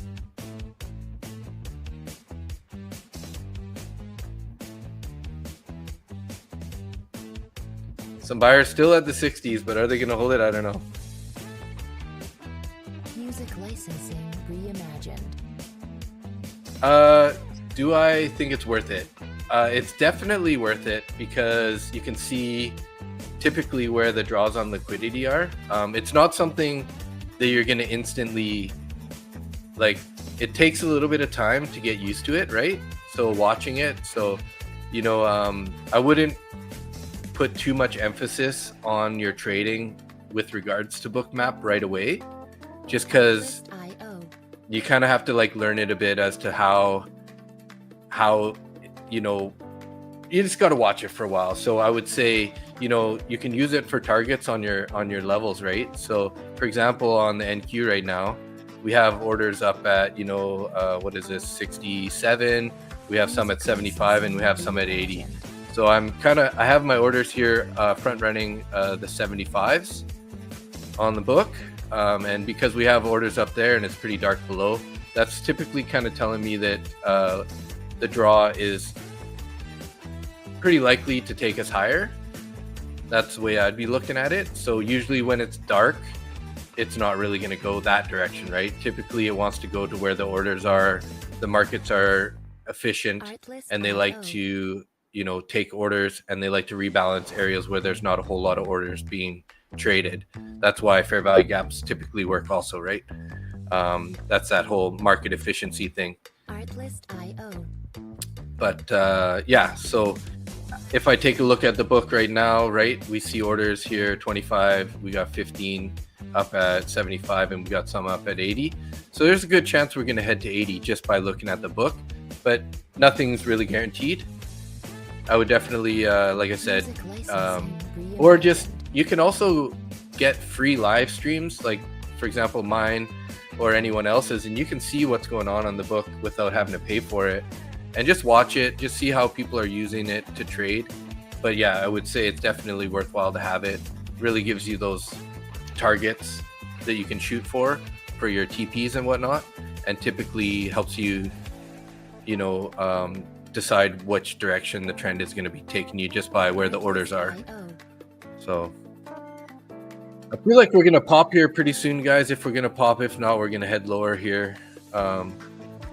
If we get up above this 67 level here again, I'll be definitely a little more aggressive on the stop, because I do kind of want to wrap up the stream pretty soon. I got to get to bed also in the next little bit. Got to be up for 5:30 for tomorrow's live session in the morning. While I like to be here and hang out, I usually don't try to put too much risk on the table for trading in the overnight session. So there we go, starting a new candle here, new 5-minute candle. Let's see if we can't pop it up here. That was a nice little dragonfly doji. Artlist.io.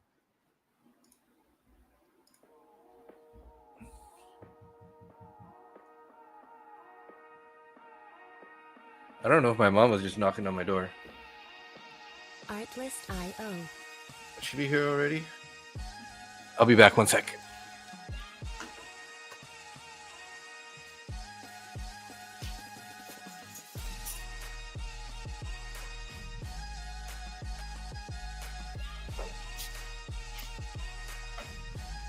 No, that wasn't her. Reimagined. That's some sort of bang from upstairs, I guess. So are we gonna get a move here, guys, or what? Come on now. Let's go. Pick out that TP up there. Let's finish the stream on a high note here. There we go. Starting to get this move up here, guys. I'm gonna put my stop at this the bottom of this candle here. We almost took it there. Are we gonna get it here? Come on, let's go. There we go. Come on, stops up there. Not gonna be a dick for a tick. There we go. Nice little trade there. Patience paid off. Front running those orders at 75. Don't be a dick for a tick, right? Anytime I get it right near your TP and it's hesitating right at that level, don't give it a chance to pull it back on you, right? If you lose a couple ticks, like look at it now. If you lose a couple ticks just because, like, that's that saying, don't be a dick for a tick, right? So I always end up doing that. Anytime I get close to my TP, I try to drop my stop up there. We ended up taking the stop as the trade, but I had my TP at 40 or 74.25 or something, and we closed it at 72.50. So yeah, I mean, I did leave a little on the table, but we didn't even get to the 74.50. I wouldn't even have hit the profit, right? And like I was saying about the book there, that was the draw on liquidity was above, right? Shooting for the 75s. Looks like we'll probably end up going to 80 at some point, but we might get a pullback before then, and just don't really want to do that. So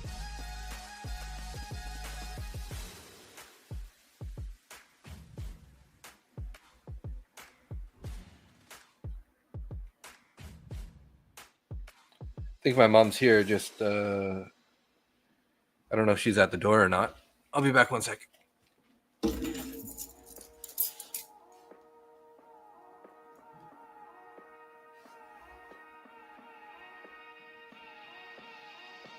Artlist.io.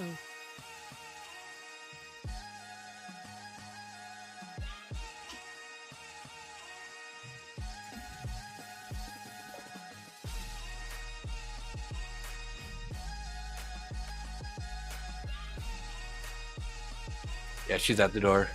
Music licensing. So it looks like we could have been patient and got that. Looks like we might be able to get that right here pretty quick.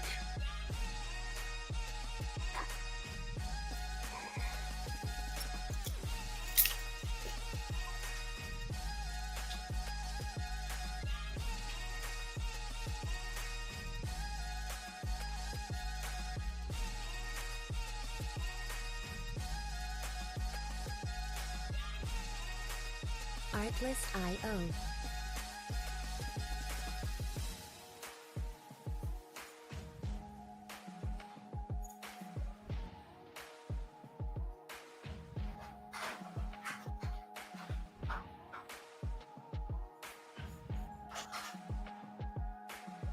Music licensing reimagined.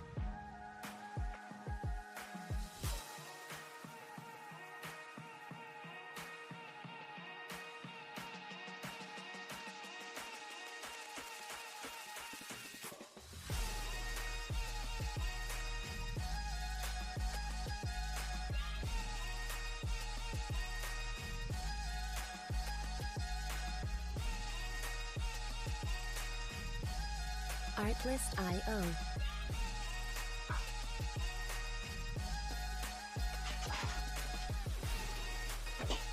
So did we end up getting there? No, we didn't create that new high there, hey? The high was 73.75 on that candle. So yeah, Music licensing. nice locked in 71 on this 25K valuation account. Sorry, my mom's just here.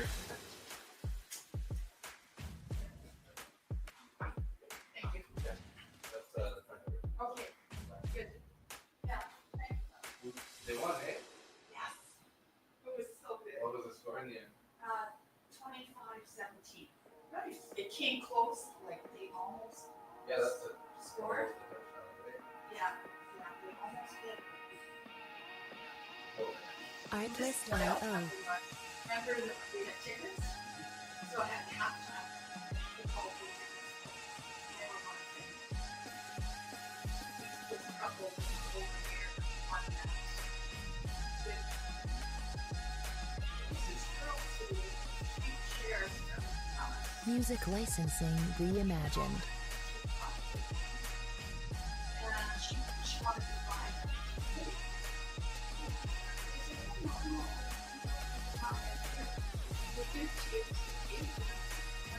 She come over, she gave me just something like it. I didn't have to buy it. And she gave it to me. So yeah.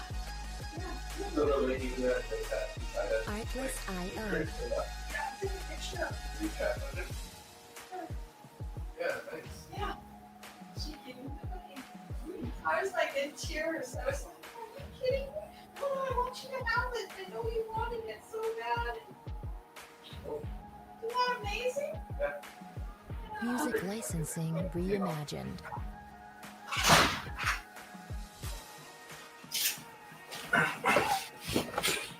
Sorry about that, everybody. So there's a raffle at the pub. So I was at the pub earlier with my mom to watch the football game, and then I left early, obviously, to come do the stream. And she stayed for the end of the game. And there are some raffle tickets. So these people won the sweater that my mom was interested in. And the girl that was sitting next to my mom along the bar stool there, just watching the game, I guess she went to those people who won the sweater and she offered to buy the sweater from them. And then she was going to give it to my mom. So then those people ended up being like, oh, don't worry about it. Just take it for free. And then the lady gave the sweater to my mom. So my mom got like won a free Rough Riders sweater tonight without even winning the raffle. So I turned $30 and pull tabs into $88, and my mom got a free sweater. So it was a good day at the local pub house at on 14th Avenue. Interesting, eh? Hey, we got 29 viewers in the YouTube on my channel right now. So I'm in Mission, BC, so near Vancouver in Canada. Real Robot. Oh, I like that name. Pretty sweet. Where are you from? I'm a Canadian, eh? Most of the viewers are probably from the States. All the people that I trade with typically are from the States. Oh, you're in Saskatchewan. Nice. Woo. Congratulations. Me and my mom were rooting for Saskatchewan Rough Riders. Most of my family is out there. My mom was born in Saskatchewan, and she's got 8 brothers and sisters. They're all born in Saskatchewan near Regina in a little town called Windthorst. And yeah, I was born in Winnipeg. My sister was born in Winnipeg. My mom and my dad moved out to Winnipeg. They were working for 7-Eleven many years ago. So that's where they had me and my sister. And then we moved to Alberta, and then we moved to Regina, and then now I'm living in BC since I was about 9 years old. So congratulations to us. Pretty awesome game too. I wish I could have finished the game, but you know, I like to trade, so got to be here hanging out with you guys. Whoa, we're up to 101 subscribers. Wow, what a jump today, guys. Thanks so much for everyone who did subscribe, and anyone. We got 21 likes on the stream too. That's amazing. Really appreciate that, guys.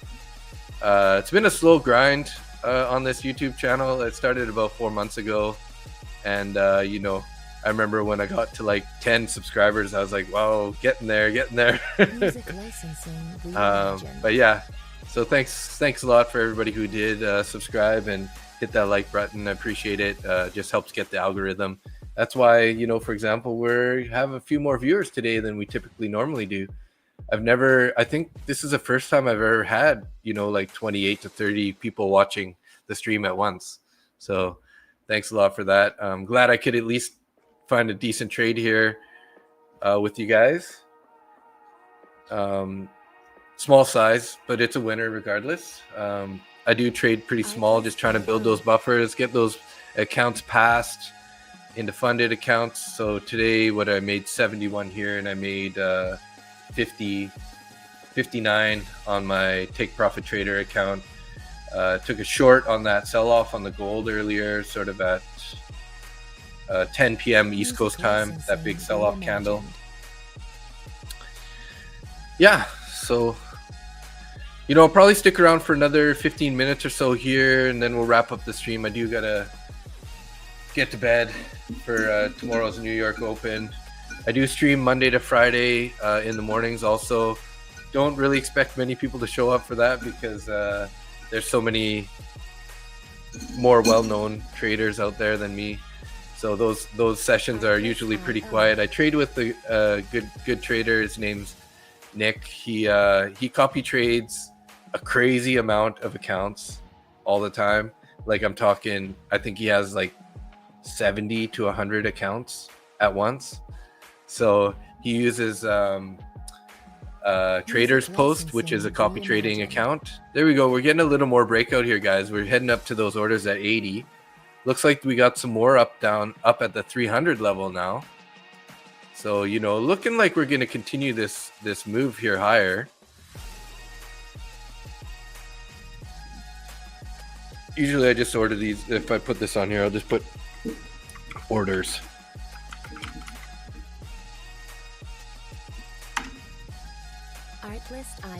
So I'll be curious just to see if the book map ends up playing out.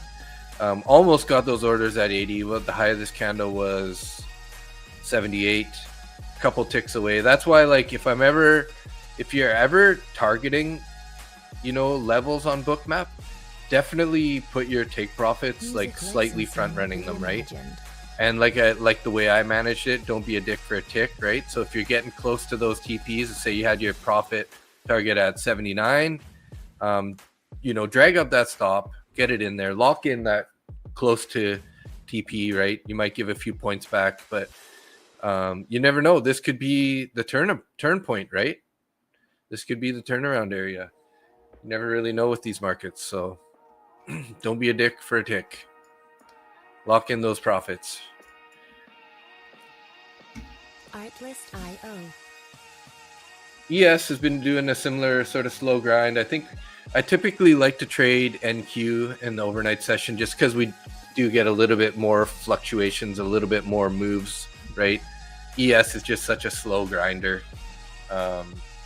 So you can find a little bit more ability to scalp with NQ, I find.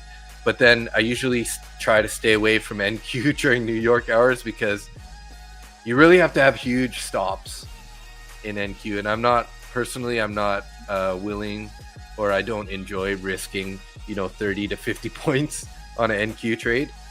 Whereas, you know, I'll trade ES, or I also like YM often for the New York sessions. Just YM likes to trend, you know. Typically, if it starts to look bullish, it looks pretty bullish. It'll continue going. I like to find reversals on the YM also. It's pretty obvious when it reverses.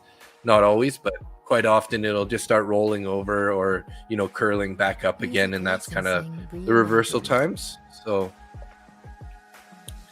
back down to those 68 levels. The one thing that was telling me that these longs were gonna work was all the support we were getting around that 25 260 area, right? As we kept pulling back into that area, buyers were kept buying, kept stepping up, and you know, big bounces, like big choppy bounces. So the buyers were definitely there. That's just a little bit of order flow action that you can pick up on over time, where you see this stuff happening. Again, this move might not be over.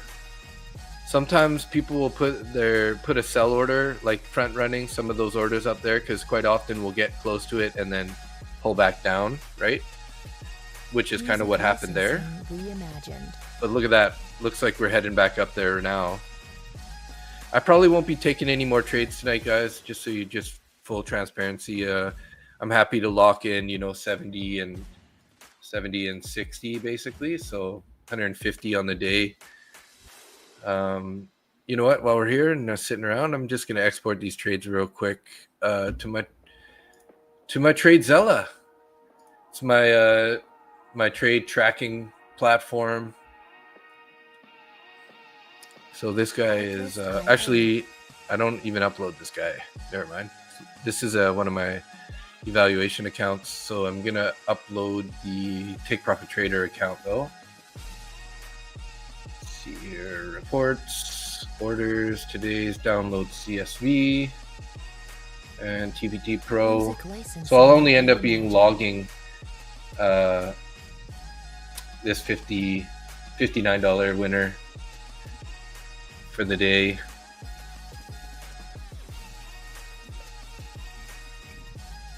Says $61. It doesn't always count. There we go. We took those orders at 80. Did we take those orders at 80? We're at 79.75, so we didn't quite take them, but it looks like they almost pulled them there, right? Looks like they pulled those orders at last minute. Oh, look at that bounce, guys. Look at that. They moved those orders up to 85 or 90. Nice little rip there. No resistance at the 80 level anymore. They pulled those orders. They moved them up higher. Now we're at that 95 level or 85 level. Nice bounce there. This is like probably the biggest bullish move we've had, you know, since way back here at 1845. So that's 9:45 East Coast. How's this hourly candle looking now, guys? Look at that. I was worried about the hourly candle, but obviously no reason to be worried about this hourly candle. Definitely be careful up here though. We have this wick here from earlier, 25.9, 25.293. So 300 is going to be a pretty key level. But yeah, my calendar on the month, this month is looking okay. It would have been looking a lot better because these 3 days I ended up giving back quite a bit of my profits, unfortunately. I ended up sizing down and keeping the trades smaller later on in the week, but still ended up the week with a green week. So it's all about those slow, steady wins, guys. Trying to keep those losses smaller.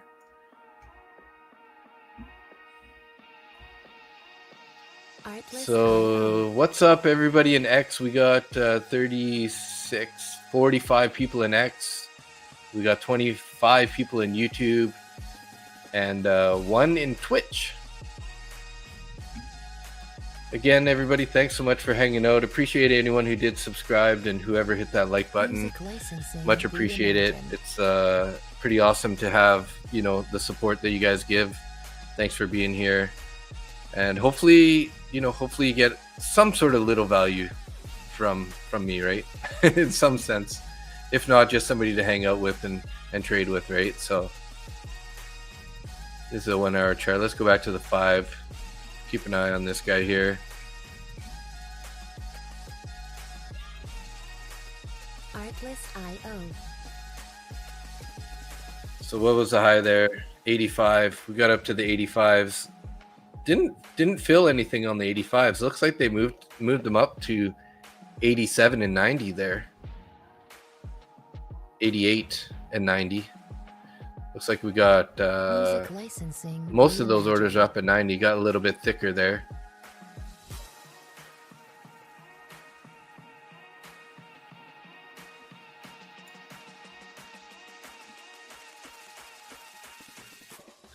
So one thing to keep in mind, guys, is see these little white lines on the book here. If there's a little white line in there, whatever is from that white line to the left is one buyer or one seller, depending on where it is, right?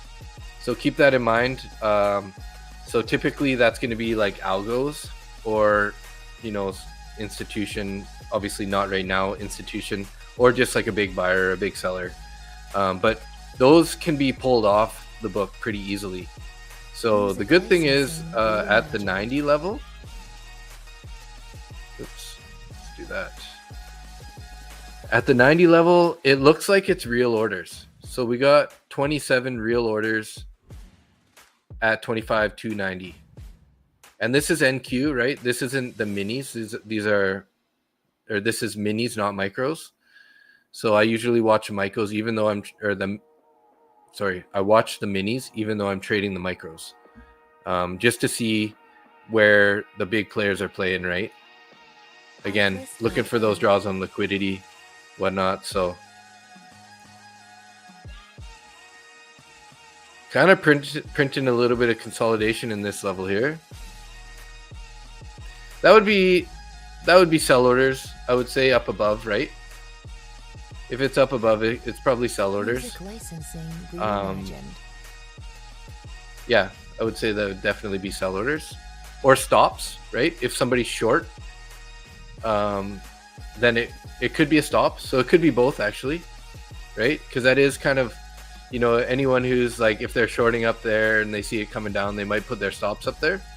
So it could be either, I guess. Regardless, it's not so important what type of order it is. It's just the fact that there's orders there, right? And typically where there's orders, that's going to be sort of the draw on liquidity. The market wants to go fill those orders, whether they're buys or sells. Yeah, so I guess, yeah, it could be both, right? Could be both. So let's see here. We did pull up there at this high. We had a high of sort of CVD. Okay, it's still looking normal. I'm just trying to look for any divergences on the CVD here. So like, you know, sometimes if we're, you know, you get this high on the book, right? You can look and say, okay, well, it was 215 CVD there. And then, you know, if we pulled back and then we're here and have a higher CVD, then, you know, buyers are stepping in more so, and vice versa. Like if we end up getting to the same level, but our CVD is much lower, then maybe sellers are absorbing the orders. So just looking for those divergences help you figure out which way it's going to go. But again, these are things you got to watch over time and just kind of pick up on. Music licensing. Let's see here. Are we getting any divergences on the book? Like I usually look for divergence between ES and NQ. Like currently nothing really showing just yet. We still have a lower high than say our high on Friday. But for example, if ES ends up not breaking the high and then NQ does break the high and then just kind of like makes a big wick and comes back down, that could be a clear sign of a reversal, right? So that's kind of something that I'm looking for also on the side, is a divergence between the two correlated assets. But yeah, so we're coming up here on well, I guess it's 11:30 East Coast, but it's only 8:30 for me where I am. Music licensing reimagined. But definitely, if you guys are looking for a good prop firm, like I was saying earlier, Top One Futures is really good. You can use my discount code MBT if you want to pick up an account. Obviously, it's going to give you the same discount as if you used anybody else's, but I would appreciate it just because, you know, you send a few bucks my way. It just helps me, stay live on the stream and everything. I am putting out this content for free, so I'm not really looking for anything, but it would be a nice little bonus, to get some sort of like a tip, I guess, from you guys. And then let me just bring over the Lucid accounts here, Lucid Trading. So that's this guy right here. Here's Lucid. Just give you an idea of their accounts. So depending on which one you get, they just recently added these 25K accounts, but usually they only had 50K accounts. They're a one-time fee. So this is a discount that you would get using my discount code, or if you use the little QR code on the top of the screen there, if you scan that, it would automatically give me credit for your purchase, even if you use their discount code, which is fall right now.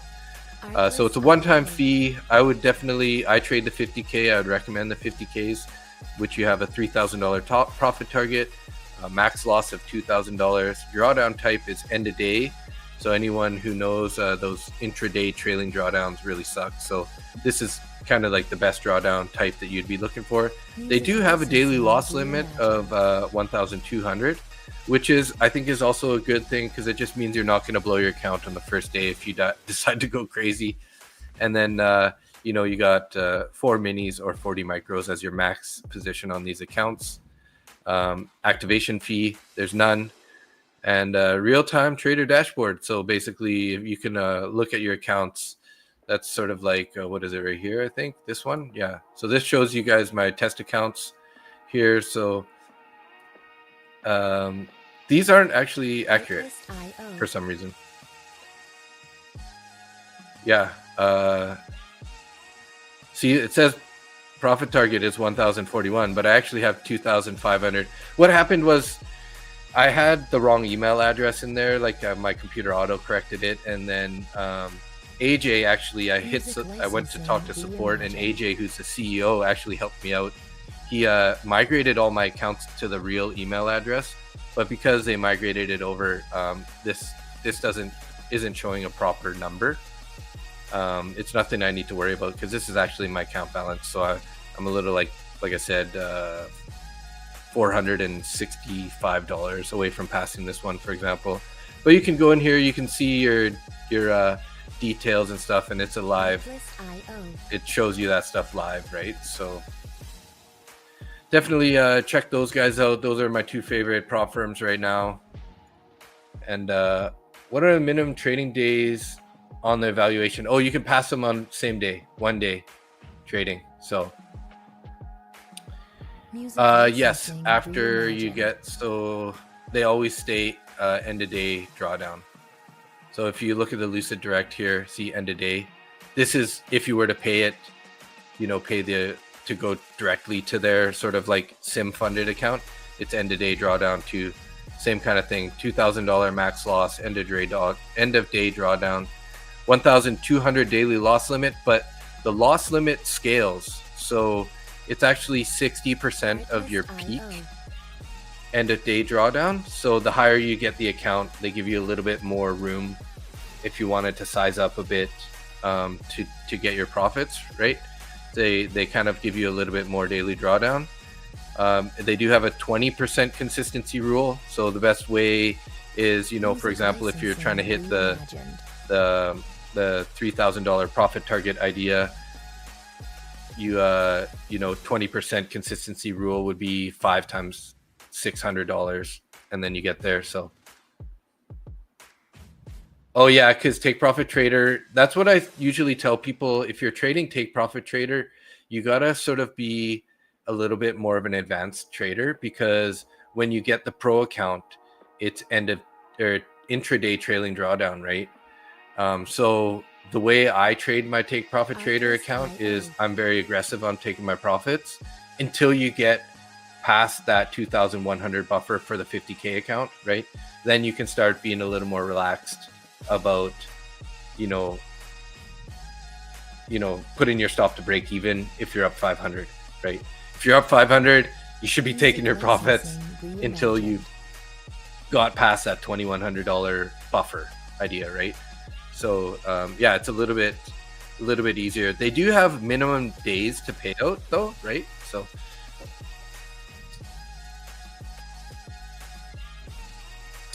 Yeah, so consistency rule is 20%, right? So how the consistency work is you have to take your largest winning day and multiply that by 5, and then that would be your profit target, right? So if you want your profit target to stay at 3,000 for these accounts, then you don't want to get more than $600 in your account, because 600 times 5 is 3,000, right? So yeah, so basically if you were to hit $600 a day for 5 days, you'll get to your $3,000. They do have a minimum days to pay out is 8 days, but you can just turn on the last 3 days. You can just like buy a micro and sell a micro, just to like get a trade that day. And then once you get to the 8 days, you can take your payout kind of idea.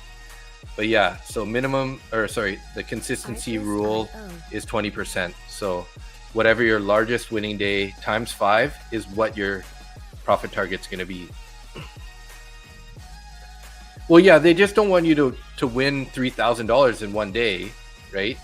And then just like do a quick like trade flip for the rest of the days, and then try to take a payout for $3,000, because then that just promotes sim farming, right? Which they don't want. They want people to actually trade it like for real, right? So now if you had a $3,000 winner, then your profit target's going to be 15,000, right? Because you got to multiply your largest win times 5. So keep that in mind, right?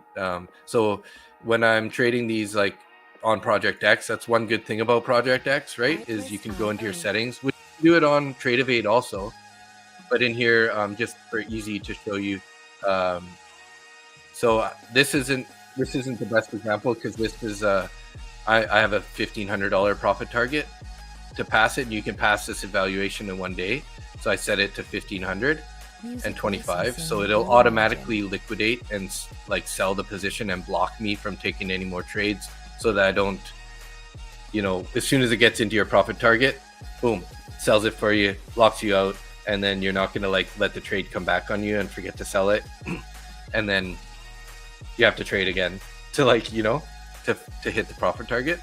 So, but I would set this at 600 for a 50K account, and then whatever you want to put on your daily loss limit, right? So for example, this is a 25K account.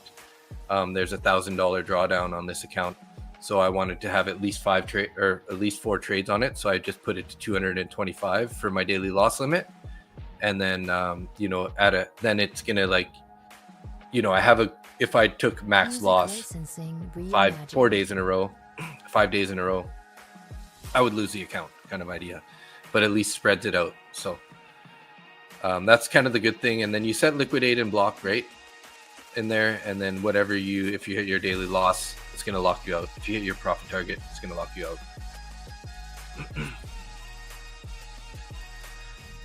So yeah, what did we hit there? Did we get we didn't quite get those orders at 85 yet.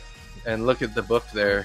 What did we pulled back up to 81 something? Hey, no problem. You're welcome. But that being said, guys, here I'm sticking around a little longer than I wanted to, but I'm glad I could be some sort of help anyways. So I just wanted to say thank you for everybody who subscribed and hit that like button. I appreciate you guys so much. Everybody who's on X, even though we don't really get much interaction through X, most people don't type into chat, but we see you guys there. So thank you for being there. We're just going to wrap up the stream here now.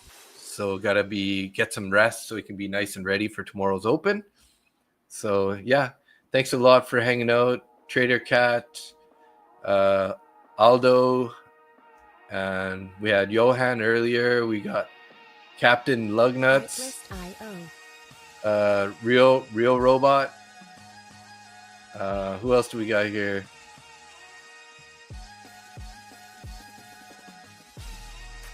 We had Keith earlier. We had Jasper in here. Music licensing. Who was saying hi from? Was it Real Robot that was in Saskatchewan? Yeah. You're from Saskatchewan. Nice, nice. Cool. Sweet. Thanks everybody for hanging out. We're going to wrap it up here, and we'll be live again Monday to Friday, 6:15 a.m. East or West Coast, 9:15 a.m. East Coast for New York Open. And then we'll be back again. Usually I start my stream on Sundays at 6 p.m. East Coast. Today I started it a little bit later because we had the Rough Riders game. I wanted to go hang out with my mom for a bit while the Rough Riders game was on. So there we go. It's a wrap. Thanks so much, everybody. Have a good day. Stay green, and we'll see you sometime soon. Peace out. Music